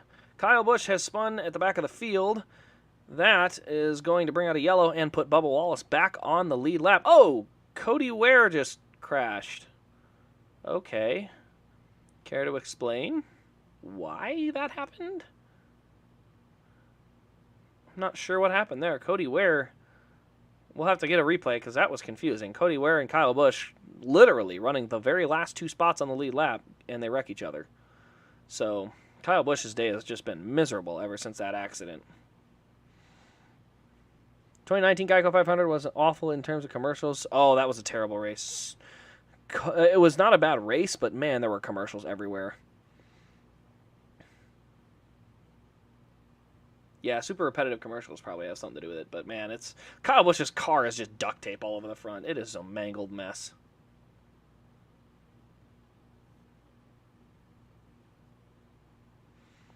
Be curious to see what happened there. I would love to see him at Rockingham. I do think they need to get their short track stuff figured out first. Oh, for crying out loud. They literally wrecked for last. What the heck did Ware do?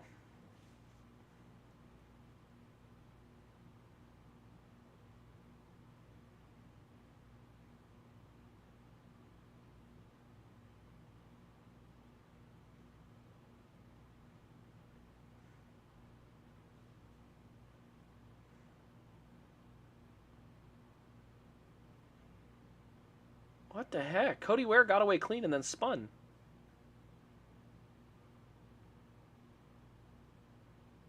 Well, now it's definitely broke. Cody Ware hit that wall a ton, so.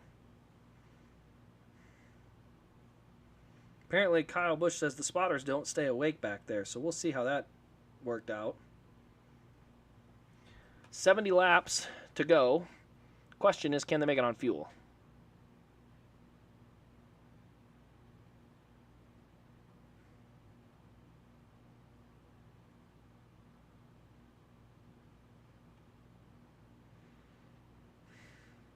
Kyle Busch, Atlanta, checkers records. He better finish, though, if they're going to offer it.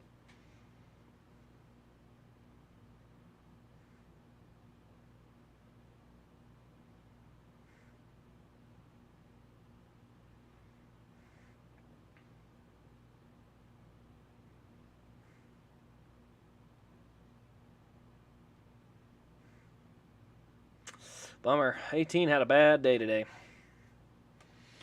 I assume everyone's going to come in and pack it as full of fuel as they can, because it is possible to make it.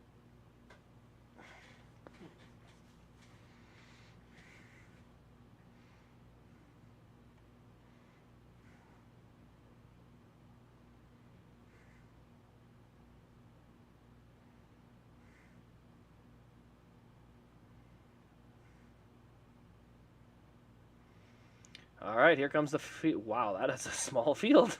Apparently they've whittled the car count down a little bit. Fuel only. 1, 2, 3, 4, 5. And LaJoy is away. Elliot at least doing 2 tires.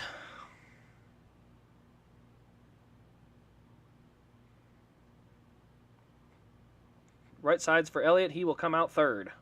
Good stop for Suarez. Got up to 4th. Corey LaJoy is your new leader with a no-tire call.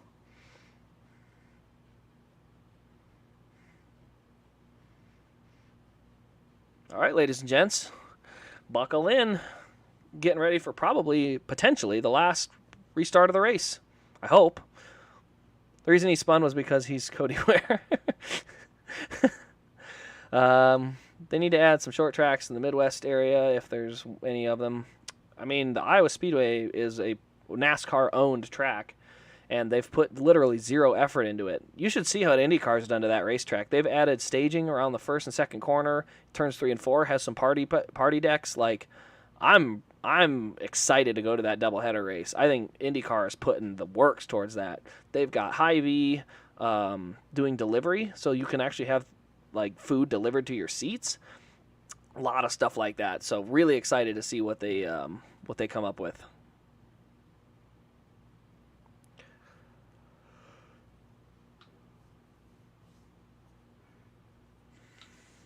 I wonder who led the most laps so far.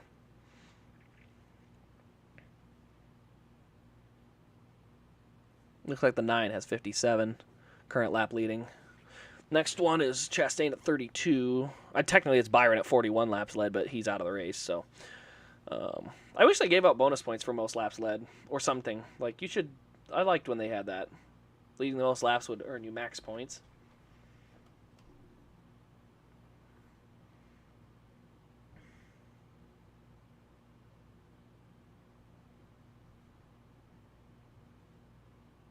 Right front apparently went flat on Cody Ware's car.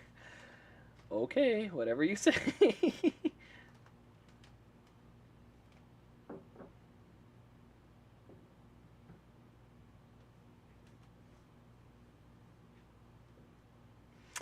Interesting. Kyle Busch says it was the 51, so we'll see. All right, so on the restart, 4 Chevys will start it off. LaJoy, Chastain, Elliott, Suarez, Hamlin rounds out the top 5. Bell, Truex Jr., Blaney, Jones, and Cindric round out our top 10. Logano has rebounded to get up to 12th, Harvick in 11th, Busch 13th, Larson 14th, Burton in 15th. And then we have Haley, Almirola, Custard, Gilland, and Wallace in the top 20.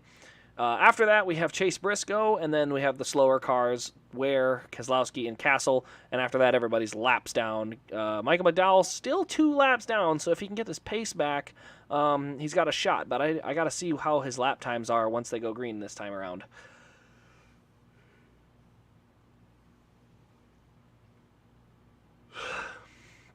Okay, LaJoy, I assume will go high. LaJoy, high. Chastain, high. Elliott, low. Suarez, low. Hamlin, high.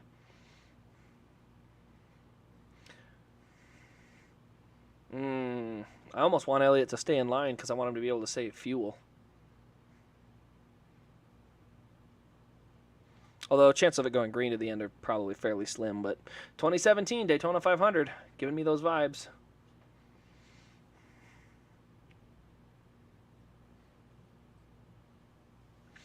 Let's go back to the chat here. They won't go to Eldora because Stewart and SRX. Same people say NASCAR should go to Slinger. No, the facility is just not ready. It can't hold that many people in that level of traffic. That's why I said the Iowa Speedway is there. They just have to put a little effort into it because they say like, oh, the towns around it don't want to help develop. It's like these towns are tiny. Like they can't really help you develop besides giving you land. They don't have millions of dollars to put towards the facility. There aren't even 20,000 people in the county. So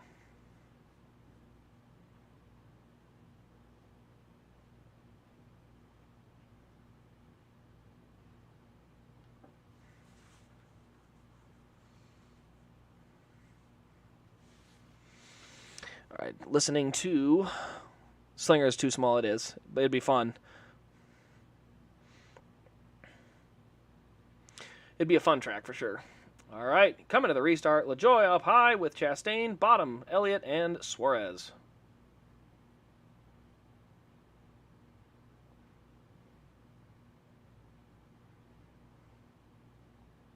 Clear for the lead for LaJoie. Well done.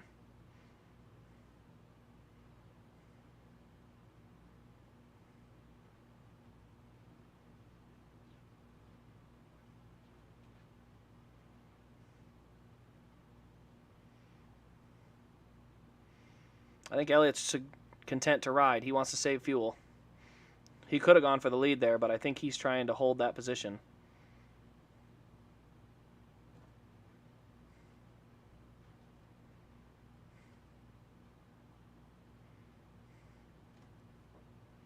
Yep, I think that's what's happening. Elliot had a couple of really good opportunities to go for the lead, but I think he's trying to save fuel so that way they're good to go because he is sailing it in right behind the 7 and then really coasting it. So I think they are saving fuel up front there.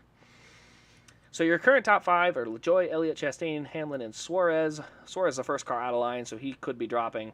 But on the top lane, you've got Jones, Harvick, Truex, and Blaney all coming up there. So the question is just going to come down to how long can they continue to run like that.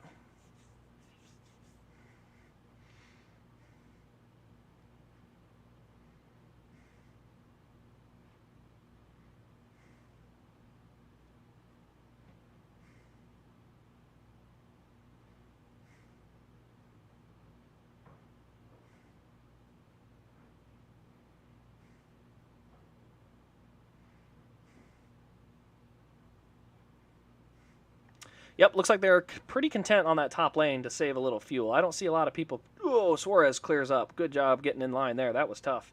So it looks like right now it's probably going to get pretty calm for a few laps because they're probably all saving fuel. So this is probably a worst-case scenario in terms of having fun action to watch on the racetrack. But Truex Jr. is the first car on the bottom. He is currently running up to 7th as far as the position on the track. Oh, let's see here. Nobody will be mad if Corey won. Nope, I wouldn't be. Also, IndyCar needed to add one more oval race to the schedule. I'm thinking Milwaukee. Milwaukee, Pocono, those are good. Those are pretty good tracks for both of them. Talladega infield, 2004. Not sure. Why haven't the Sun Energy sponsored Chase since that one at Watkins Glen? I don't know if Sun Energy is in business anymore. They're fairly similar to DC Solar. They're a solar company, and there's a lot of fraud in that industry, so I could be wrong, but I haven't heard anything from Sun Energy in years, so they may have jumped ship when they saw what happened to DC. They may have kind of said, nah, we want nothing to do with what could potentially come our way. Truex out of fuel. Now Chase can just cruise to victory. Yep, 2018 Watkins Glen. Chastain moving towards the lead.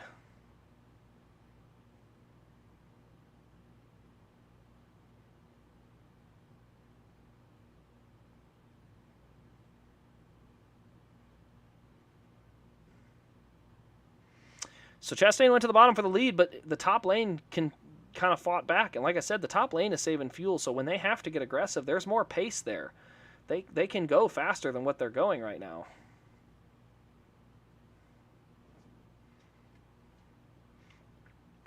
Man, Martin Truex had a rough day, but good recovery. 60 to go. Here we go. All right, let's look at the back of the field. Cody Ware and Landon Castle still really slow. Todd Gilliland is slightly off the pace. Brad Keselowski looks like in the. Oh wow, that was a big wiggle out of the 9. He's going for the lead though. The 9 has taken the lead. All right, so the 9 has returned to the lead, and as I said, looks like Brad Keselowski is the last car in the competitive draft. LaJoie going back to the bottom.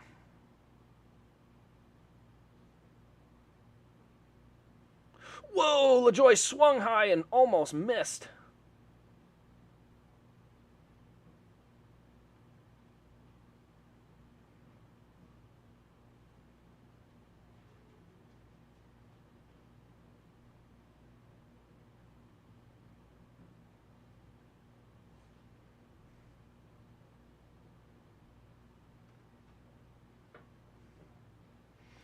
Wow, that racing just got really intense. So Chase is on the bottom, LaJoie up high, and now Chase has help. The 19 has gotten to his bumper. Well done. Good move by Corey to get back to the lead.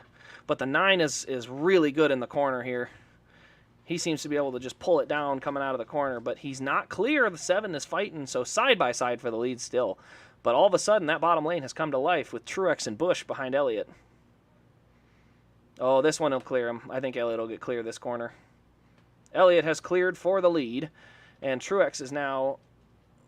Good slide. So Elliot has reclaimed the lead. LaJoie and Truex now side by side for second, but the help is up high.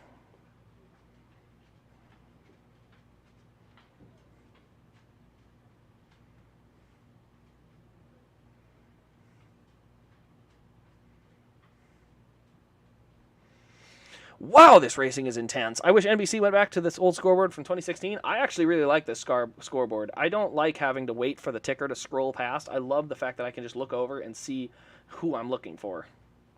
Oh, side by side. Dude, I'm getting goosebumps. This racing is incredible. This is when you hook people. This is how you get people hooked on this sport. Side by side commercial ain't gonna do it. Man, what a race. 54 to go. Number 9, back out front. Truex now looking to clear for second. Commercials. So, yeah, looks like right now it's pretty controlled, the battle for first and second. Truex has the ability to get close, but can't seem to clear LaJoie. And with them running side by side, Elliot just gets to cruise out front. I still don't know if he's got the fuel number that he needs to make it to the end, though. But it is better to be out front than behind anybody at this point. It is tight and contested racing right now.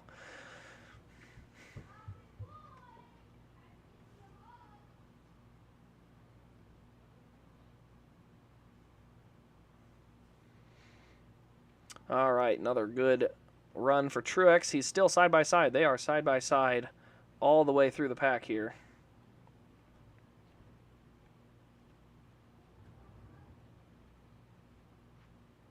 Ware apparently blew a tire. Okay. Yellow is out. It still seems weird that he spun as hard as he did, but, I mean, it is what it is. Car got hit. I know that much. So apparently whatever the Gregson issue was, he could not return.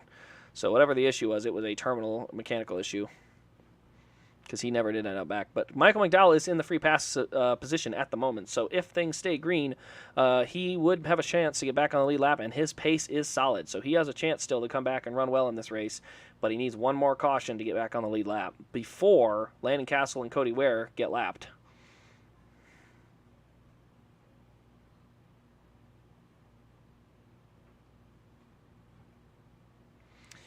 Man, still side by side, second on back. They are really going at it. Top 10 behind Elliott is LaJoie, Truex, Chastain, Busch, Hamlin, Blaney, Bell, Jones, and Suarez. And they're all 2x2 after row 1. So Elliott is out front by himself, and then it is 2x2. But Truex has now cleared. He is clear as of corner exit, but LaJoie, no, he will pull up in front of LaJoie. So Truex and Elliott now clear on the first 2 rows.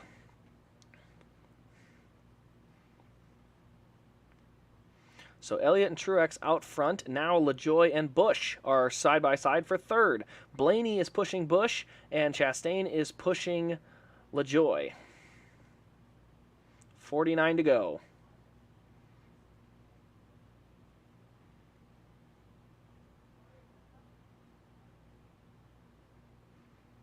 Man, this is edge of your seat stuff right here. So looks like LaJoy has rejoined the battle with Truex. So LaJoy now side by side for second. Elliot still all alone in the lead. But now they are side by side for second, with Truex on the bottom and LaJoy up top.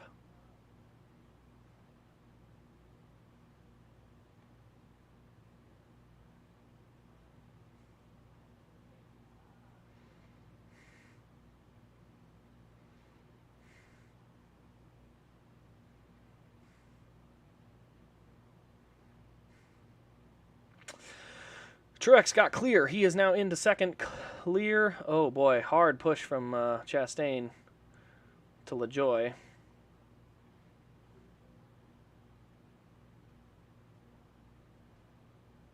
Man, that 9 is driving well. That's a good driving race car right there. Looks like Blaney is really doing what he can to push Busch up there. Blaney is a good pusher. He's got probably one of the best cars all day today.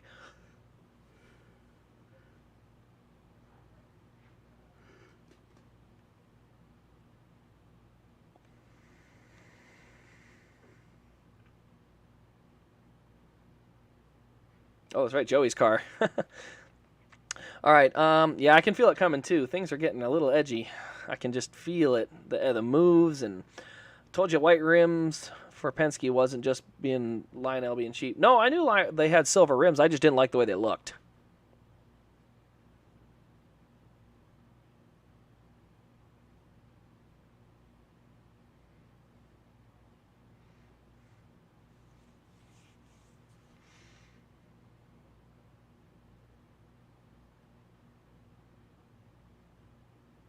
Oh,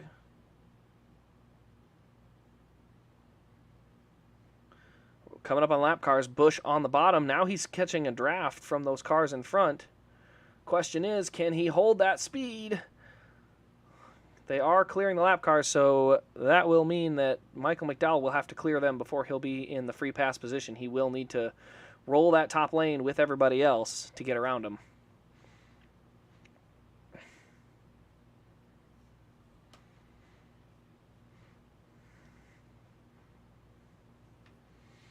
.44 to go.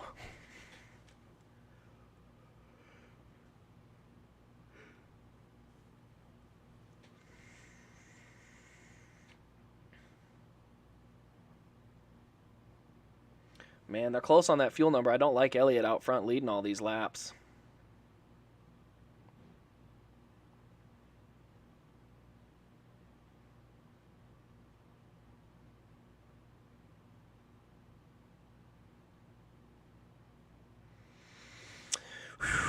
Still nervous. I think Elliot needs to get into second and draft for a while. I don't like how long he's going to be out front. This reminds me of 2017 Daytona 500. Led that huge last stage and ran out way before everyone else.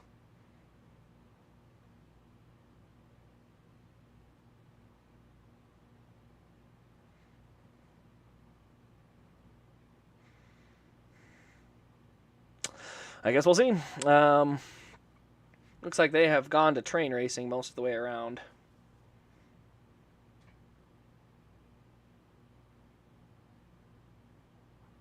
Man, they're only 180 miles an hour. Oof. That's... I mean, they're fast in the corner. Don't get me wrong, but 180 mile an hour on the straightaway at Atlanta? Dang.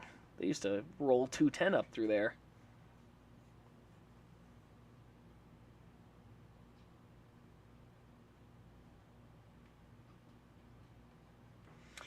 I don't know. Fuel number makes me nervous. 41 to go. And they are single file now.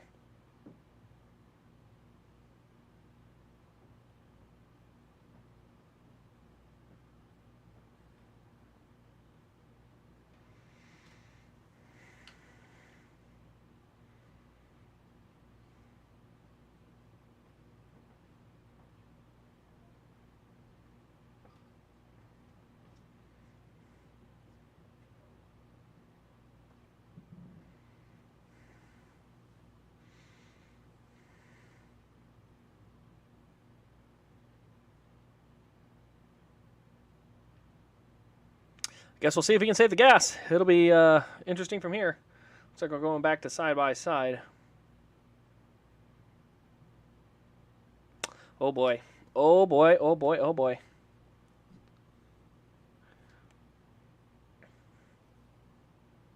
Let's go back in and see if there's any new updates. Choo-choo time.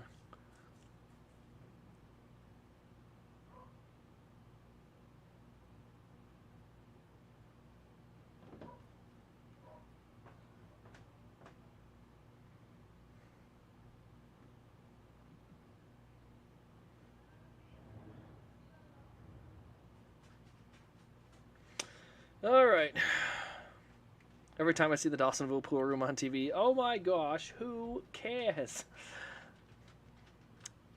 All right. Coming close, getting closer to 30 to go. He's gonna have to save fuel. The question is, how much can he save out front?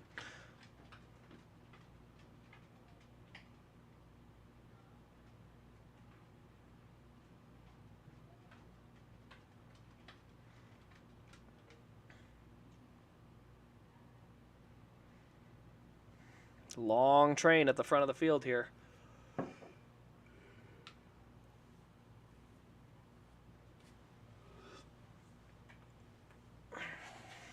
Question is, can Chase get back in line if he did try to give up the lead?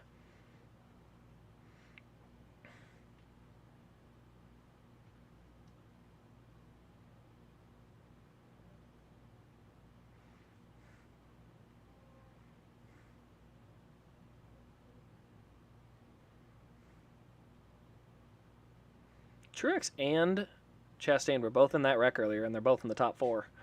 Well done. Good recoveries. I love that. Did I hear that right? Due to higher RPMs, they save fuel? No, you misunderstood. They're saying they're burning more fuel due to the higher RPMs, so they have to save more fuel. That's what they were saying.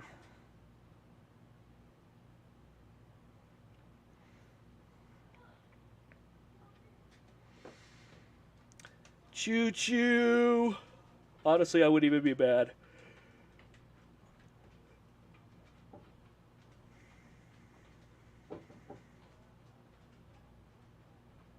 Like, if we had a yellow, it wouldn't even make me mad, because then the fuel's good and people can start racing, because... Michael McDowell is currently the first car a lap down. It says he's 2 laps down, though. I think he's only 1. I could be wrong.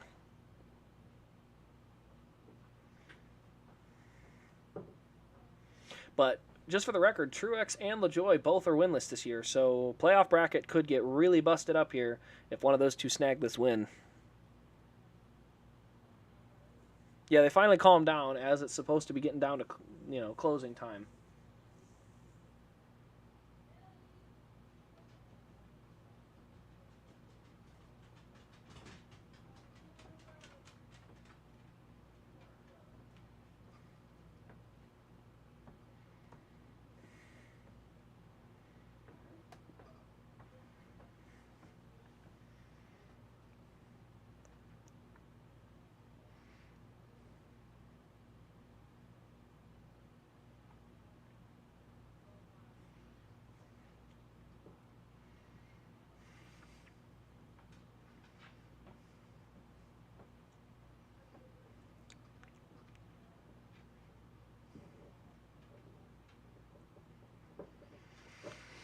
Oh boy, they're going through the field right now, so we're getting some info, but they still haven't told us how close that fuel is. I'm not sure. How close is it? People say that manufactured racing, but F1 needs ERS and DRS to make subpar racing. Yeah, for sure. Here's the thing. Cutting horsepower is never a good solution. I'm just not a fan of it. So, at the end of the day, racing is always at its best when guys are forced to drive the cars on the very edge of control.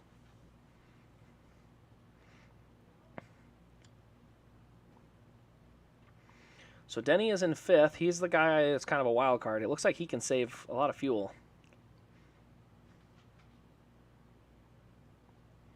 And there's a lot of guys without wins in the top 10. Truex, LaJoie, Bell, Blaney, Jones, Haley. I mean, there's 6 guys in that top 10 that don't have wins yet and could really bust up this playoff picture.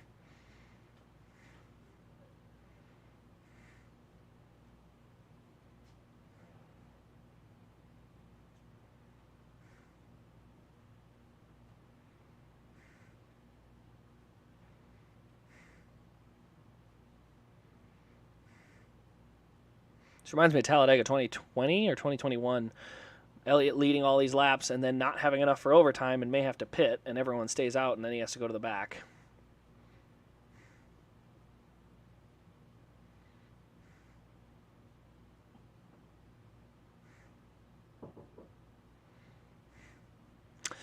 Oh, let's see here. 9 has led the last 28 laps. That's a lot of laps. Makes me nervous.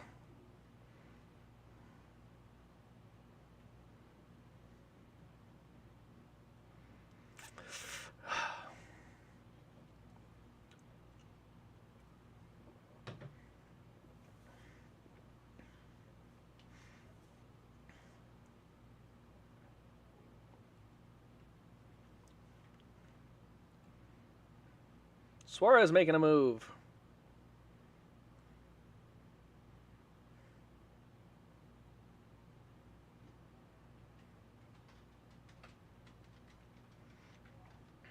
I guess Chase he's won a couple of races. I just wish, I want him to be saving more fuel. I really don't want him to have to pit, but it is what it is.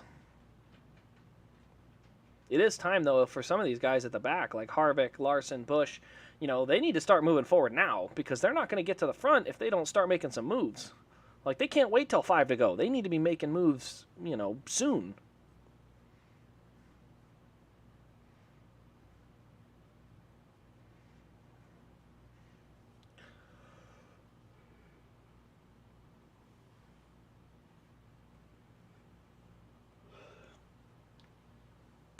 Oh, we're getting down there. Funny thing is, Elliot had enough fuel to finish the 2020 Dega race. DiBenedetto proved that because he and Elliot were in the same strategy. Except Elliot was leading, so he was poking the hole in the air. We got to spin. Caution is out. Oh, it's Bell from 6th. Did not. Okay, good save.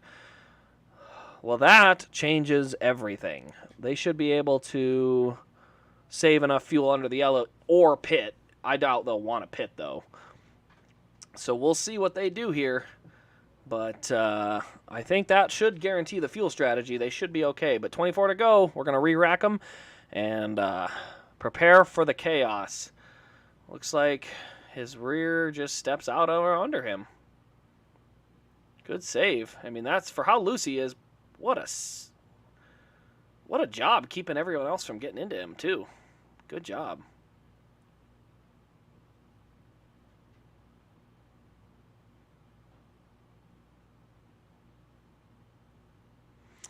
Woo!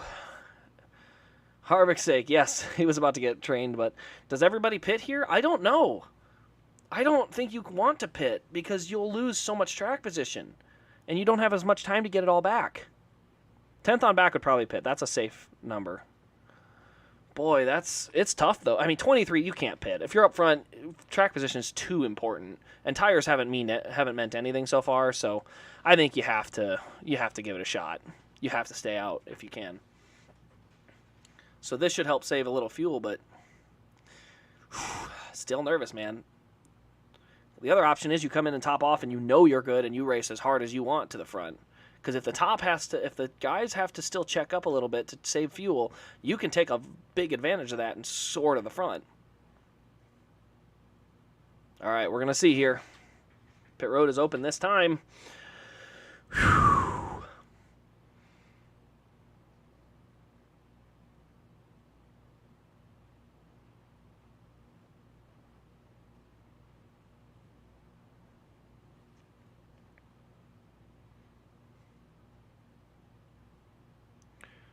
A lot of cars staying out. Wait, is it open? Maybe it might not be open. But they have enough laps here to save fuel. I mean, you got to realize they're going to coast a lot of this. Okay, yep. Busch, Harvick, Bell, and a few of those at the back. So not many, though. Like the first pitter is 16th position. So a lot of guys staying on the racetrack. So still nervous for Chase on fuel, but looks like they're all doing 4 tires and top it off in fuel. It's actually a good idea, too. Top the car off with fuel. The rear end is heavier, and that might help it. Oh, he just lost a wheel. Another loose wheel. Another wheel came off, guys. I hate this.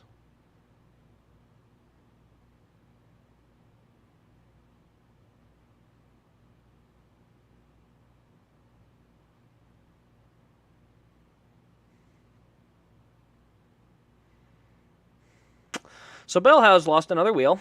I hate this stupid single lug. We've seen more wheels fall off cars this year than the last 10 years combined. Combined. And they refuse to admit it's a problem. Oh, hey, that is Bubba's Pit Crew. Oh my gosh, that's hilarious. Oh my gosh, that's hilarious.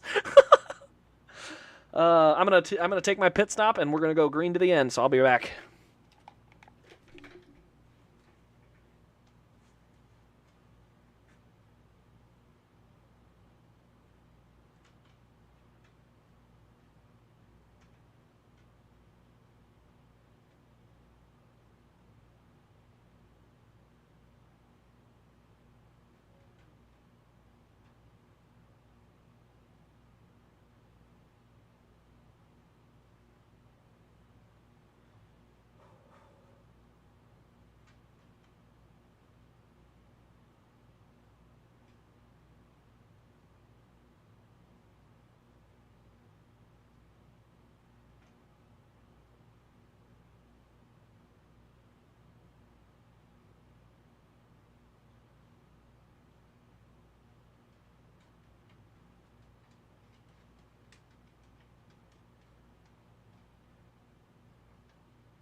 All right, 21 to go. Do I have the song right? Yeah, I do.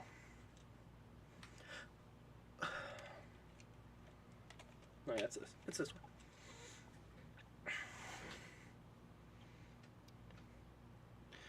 All right, Elliot has chosen the high side. Truex low. LaJoy third. Ooh, I would have liked a better pusher, but I guess we'll go see. Maybe Elliot just gets a good start with LaJoy.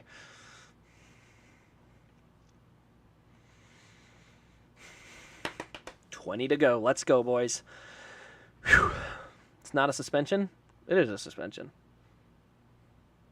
Maybe it's not the wheel because IndyCar and F1 use the same wheels and issues, but maybe NASCAR crews need to get better. Yeah, but you got to realize they can do all 4 tires at once, and they're not under the same load that a stock car is. It works on a light race car that doesn't weigh this much.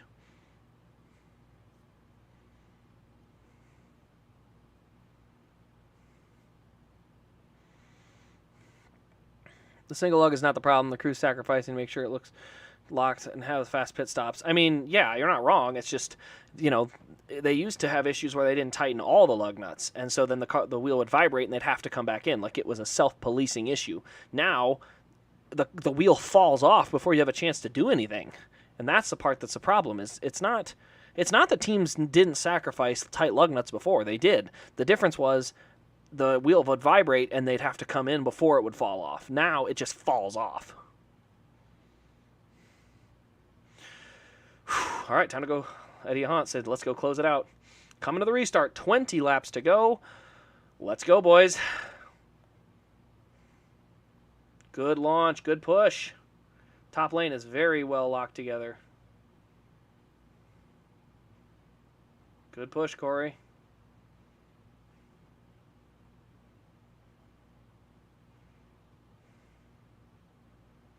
Truex has cleared for the lead. Does he go up?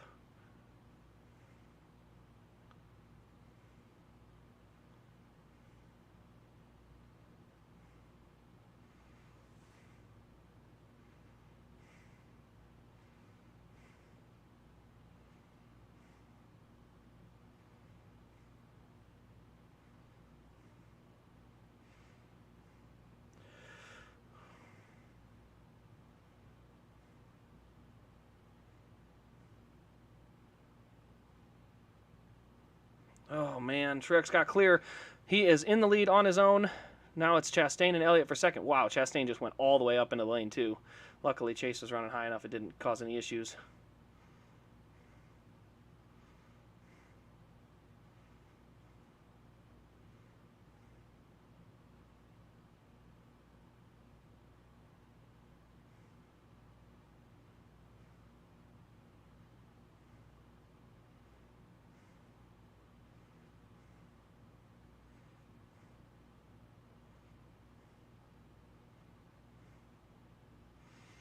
$17 to go.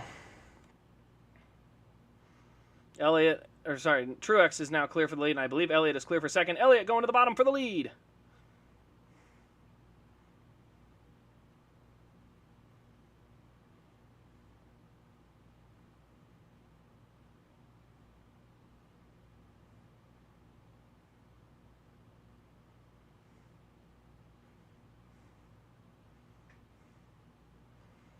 Truex with a great timed side draft there. That really helped him keep that lead. Now LaJoie's got a shot to drop down if he wants, and he does.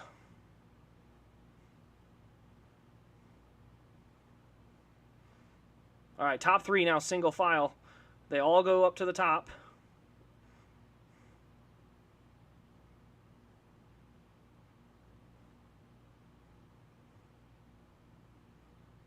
Oh, Ross Chastain just turned Denny Hamlin. Huge crash. Oh, there's cars going everywhere. Oh, actually, that's not as bad as I thought. I thought he went forward up in front of the field. Yeah, that... I don't think Denny's going to be very happy with that. Ross Chastain went all the way up into the third lane and turned Denny Hamlin. And that, I'm telling you, man, he is going to get a butt whooping by the end of this year. Because he can't just run over people like this constantly. I mean, it's every race at this point. He's running into someone. You know, it's one thing if you're racing hard, but he ran and got, just kept pushing the car higher and higher, and just Hamlin's there and hit him. Jeez. So Denny takes the high line, and Ross just slides up and up and up and up and hits him. I mean, come on, man. You can't do that every week.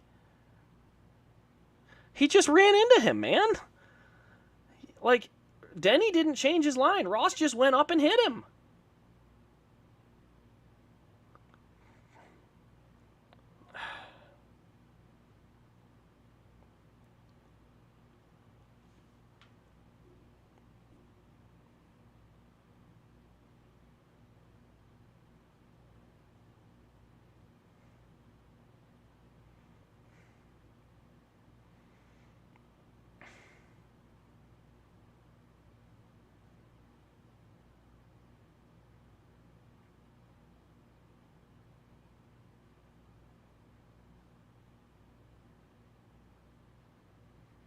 Wow. I'm telling you, he's...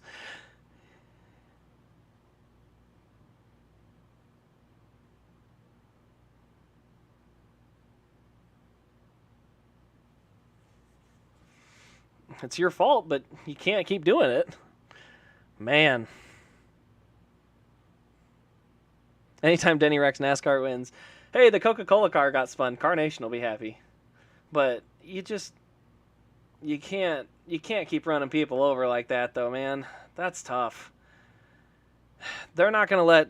I will change my final four selection. I am taking Ross Chastain out of the final four because I don't think a lot of drivers are going to let him get there. They will keep him out of the final four. I think he's fast enough, and I think he's got the speed to get there. I think drivers are going to keep him out of the final four this year. Ooh.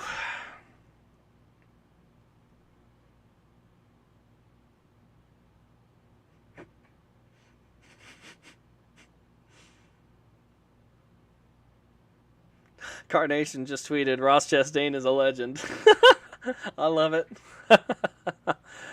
Oh, that's pretty good.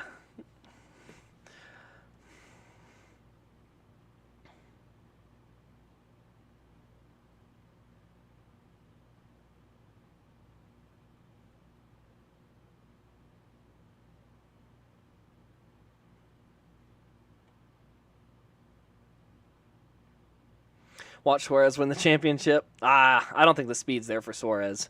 He's had a much better year this year for sure. Like, it's the competition level has stepped up, but I don't think he's on that quite in that line yet.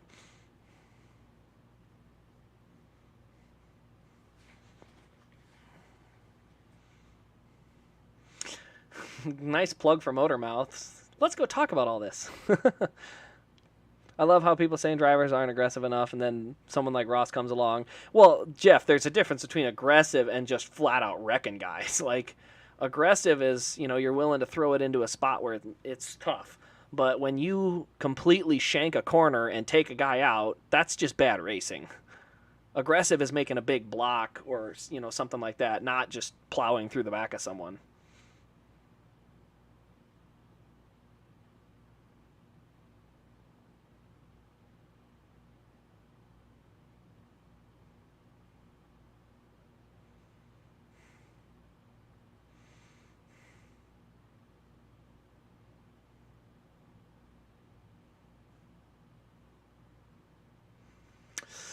Okay, well, looks like the restart will come with 11 or 10 to go, so it's going to be a short run to the end.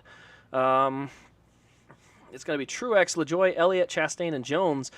Truex, LaJoie, and Jones, and Blaney, and Haley have not won yet this year. We have still got a lot of first-time winner opportunities, at least for the season, in the top 10. Obviously, LaJoie, first win ever, is an option here in the top 10, so I'm telling you, man, I'm getting the butterflies. I love it.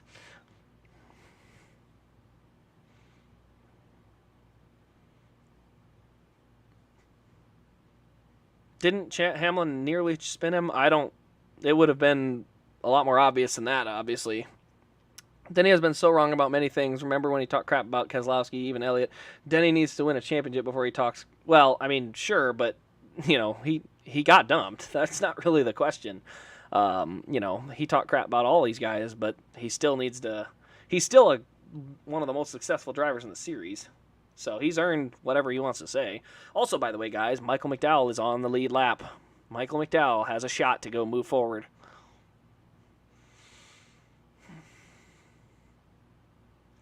All right.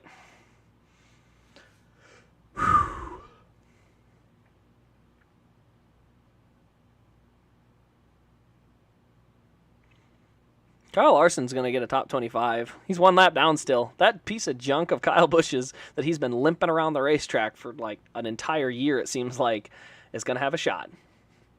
Yeah, no, Denny's been saying crap since 2007. I'm just saying he has a right to be upset with Chastain. Chastain has ruined races for him.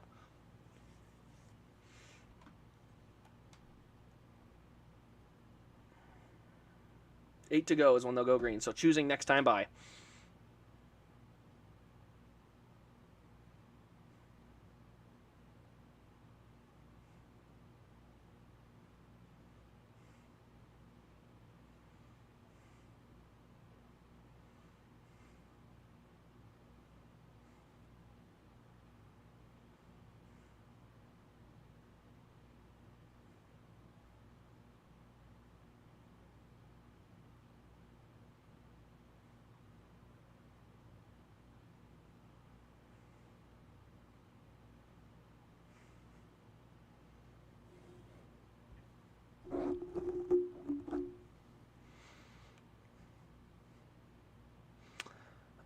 Yeah, Hamlin hasn't paid Chastain back, so I can say a lot of bark, no bite, but, at the end of the day, he generally doesn't have a lot of people that he's had to promise payback to. It's been fairly clean.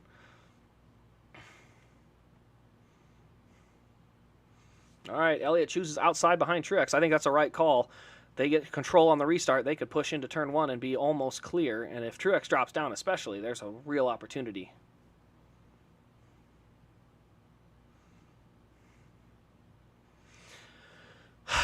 Just got to relax. Man, I am so excited. Wasn't rain supposed to be a factor? Well, thank goodness it wasn't. This race has been fun. I thought this was going to be bad after yesterday, but I like where we're sitting.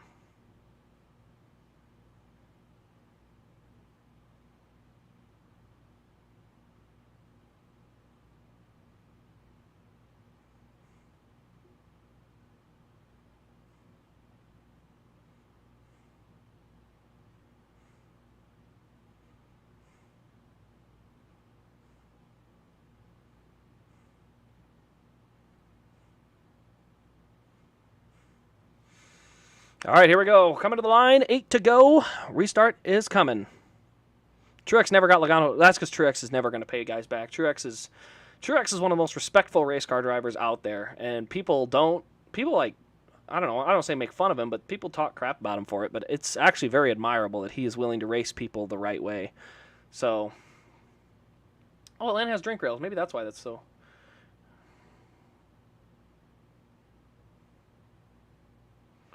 All right.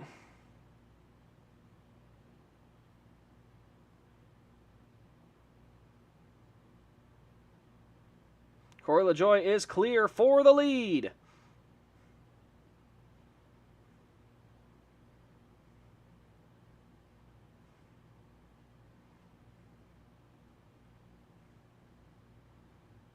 Caution. Another caution. Backstretch. So Elliot has now been moved to third again. It's Logano. So LaJoie will now be the control car on the restart. And now we're going to be down to about 4 to go. Oh, Hamlin got into someone.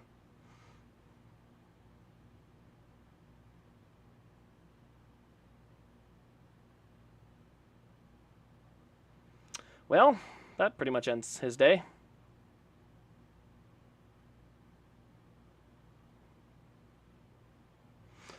Well, I'm sure Denny will be thrilled.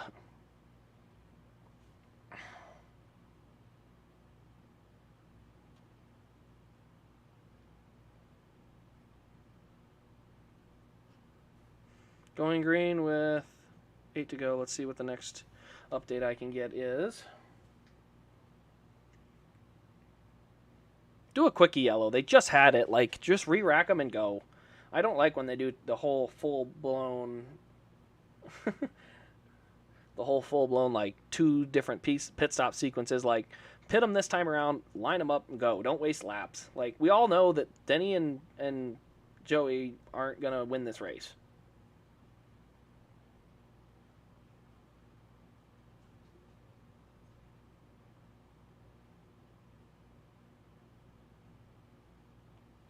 Man, Carnation is sharing a lot of his responses to the Ross Chastain as a legend.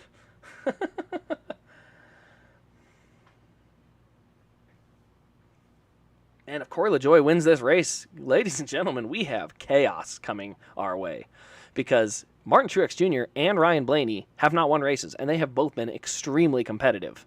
So, whew, that would be 14 winners. Oh, my word. And, I mean, I didn't even think Truex is this guy in second, so...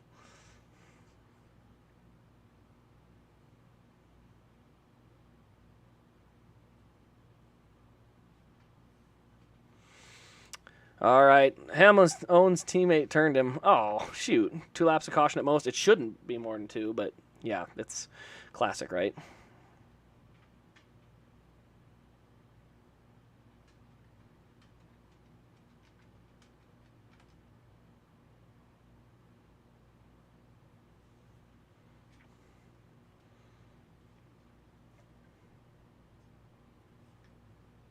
Wasn't Denny Hamlin competing for a win 5 laps ago? Yeah, that's fair.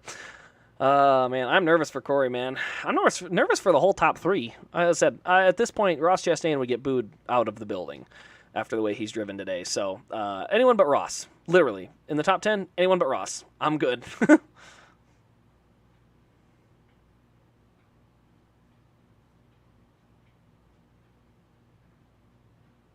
Lights are still on? Come on.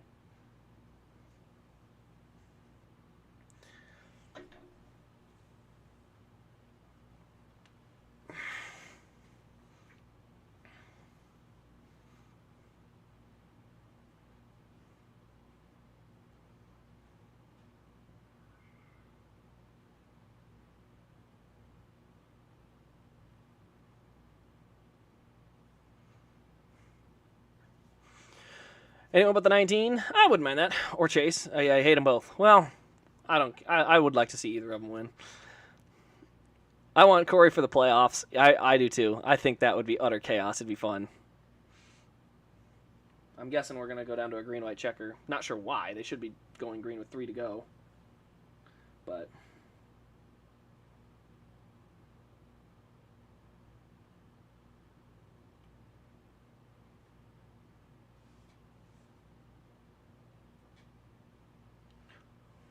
If Corey LaJoie wins, just remember, everybody, he has to be top 30 to get in the playoffs, and he's 31st. So Corey would have to actually really buckle down and score points, because if he doesn't score those points, he doesn't get in the playoffs. So that's actually kind of crazy, too. It reminds me of the Busher storyline a few years back. Oh, my goodness. It's shaping up nicely.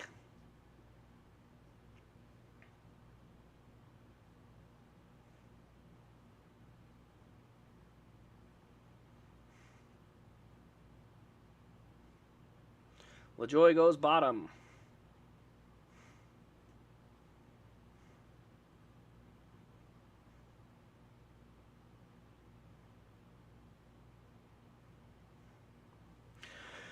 All right, coming green next time by.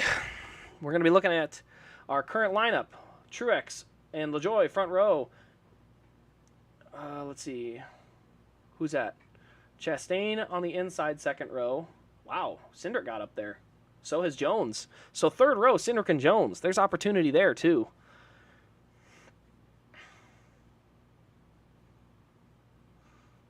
Come on, Corey. I'm rooting on Corey. I just hope Chastain doesn't punt him sideways.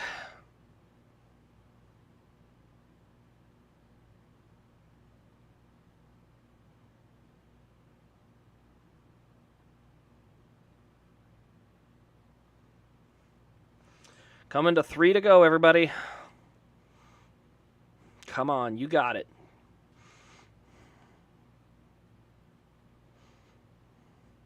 It's for entertainment. I mean, every sport is for entertainment. There is an integrity to the sport, though. Competition is important. If you sacrifice too much on the competition side, it's not as good. So, okay. Coming to the restart zone.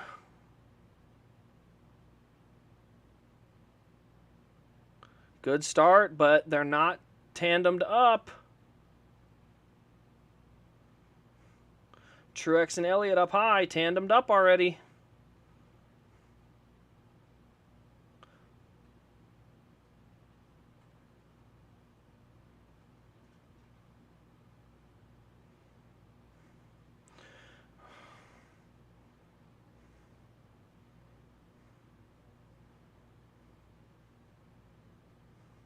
Coming to 2 to go.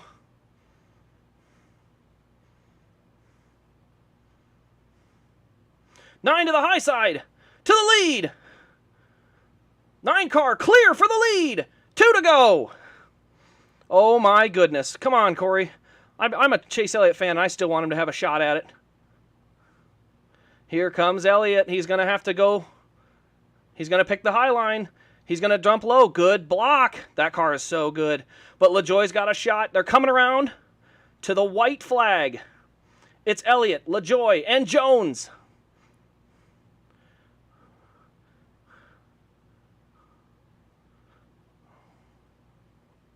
Oh, huge wreck. Oh, my goodness. Hard hit. Oh, LaJoie. No. Oh, no. I think he may have had contact from Elliott. Oh, no. Man, I hate that for LaJoie. Oh, I hate that. I hate it for LaJoie. He had such a good run going. Dang it. Elliott confirmed the winner. I'm happy, but man, I am so heartbroken for Corey LaJoie. Oh, man, I hope LaJoie's all right. That was such a hard hit. He got right hooked right into the wall. I have to see a replay, but man, that sucks. I'm happy for Elliott. Obviously, he had the best car all day, and but man, poor Corey. He had such a good run going. I mean, Elliott had the superior car, but I hope it wasn't a bad block that put LaJoie there. I just have a bad feeling it was. So we'll see it here. Let's see. Here we go. Oh, wow. Elliott was way out there. Had a huge push from the 43, and he went high, and Elliott, he got actually a square hit. It was the right block. It just, man. Oh, Kurt Busch in there. dang it. It's not Elliot's fault. He actually put the right block on him. I thought LaJoie might be up to his corner panel, but he was just had such a run that by the time the block was made in the corner, one of them wasn't making it out. Man, that sucks. Yeah, NASCAR fan, that's not really an Elliot issue. That anybody is going to make that block. Especially, I mean, Harvick, Logano, it doesn't matter. They're all going to make that block. It just sucks that, you have to make the block. I wish, this is why I wish there was more horsepower, because Chase could just sail it down in the corner on the bottom and then slide up in front, and then you don't have to throw the block. But, man, that sucks. As I said, it's not, nothing you can really say. It said he basically threw a perfect block because LaJoie hit him square, but because LaJoie hit him so hard, that's what sent him into the wall. Man, what a bummer. As I said, LaJoie had such a good run going, but Elliot did win in front of the hometown, so that's got to count for something. So, yeah, it was a good caution. LaJoie hit really hard. It's rigged. I mean, he had the best car today. Won both stages, stayed up front, so. Let's look at our top 10. Oh, Chastain got second. Oh, I'm sure people are thrilled about that. Corey LaJoie. I mean, that's the thing. Even though my favorite driver won, I'm still heartbroken for Corey. I want him to do well so badly. Come on. I just wish Corey could at least finish second. I would have loved to seen him race it back.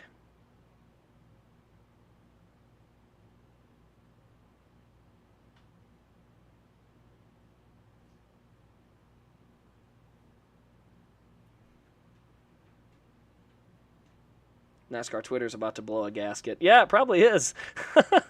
I guess we'll see. He also squeezed Truex and took out Truex. Who? Oh, he didn't take out Truex. He went to the middle. Truex couldn't get going, so he jumped to the middle. That was actually the smart move to make because Truex was leaving a gap open. I mean, that's just racing, man. Like, you can't be mad that somebody moved 3 wide.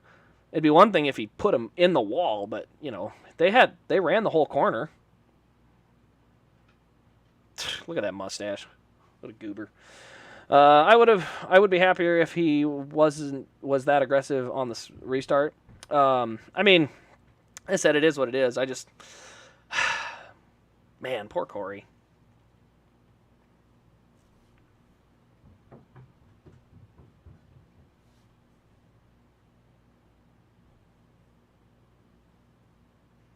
I said it was a clean block. It was just a hard block. I said he was clear, or I said clear like he got a square hit on him. It's just such a hard hit on that, such a big push. I just wish Corey would have had a shot to dip low, and then he probably doesn't have that block. Man.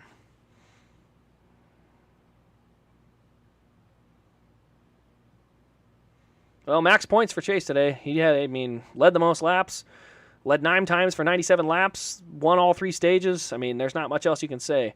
Top 10, final finishing order: Chase Elliott, Ross Chastain, Austin Cindric, Eric Jones with a 4th place finish, Ryan Blaney, Daniel Suarez, Justin Haley, Eric Almirola, Martin Truex got 9th. So Martin Truex didn't get taken out. He's still there. And then Larson got 11th, Harvick 10th. So where'd Kyle Busch finish after all that mess? 19th. Kyle Busch got 19th. So top 20 for that piece of junk.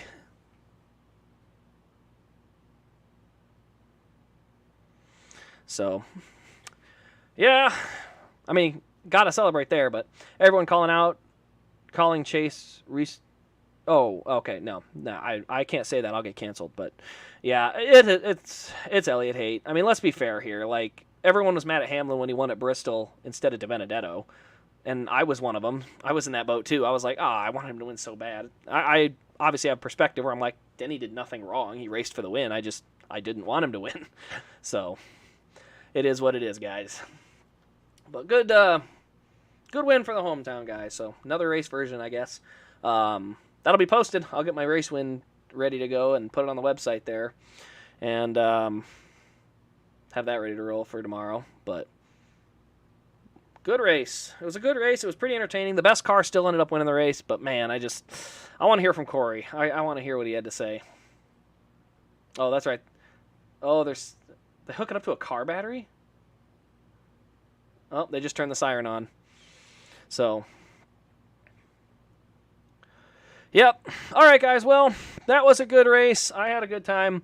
I'll do a post-race video. I won't do a stream. Obviously, I've been streaming now for almost 4 hours because these races are quite long. But yeah, I'm gonna call it a night. Have a good one. Obviously, we'll have some more diecast reviews up tomorrow, and I actually have 2 more to post tonight yet. So, thanks for watching, everybody. It's been a good one. Hope you have a good week, and we'll see you next week for New Hampshire.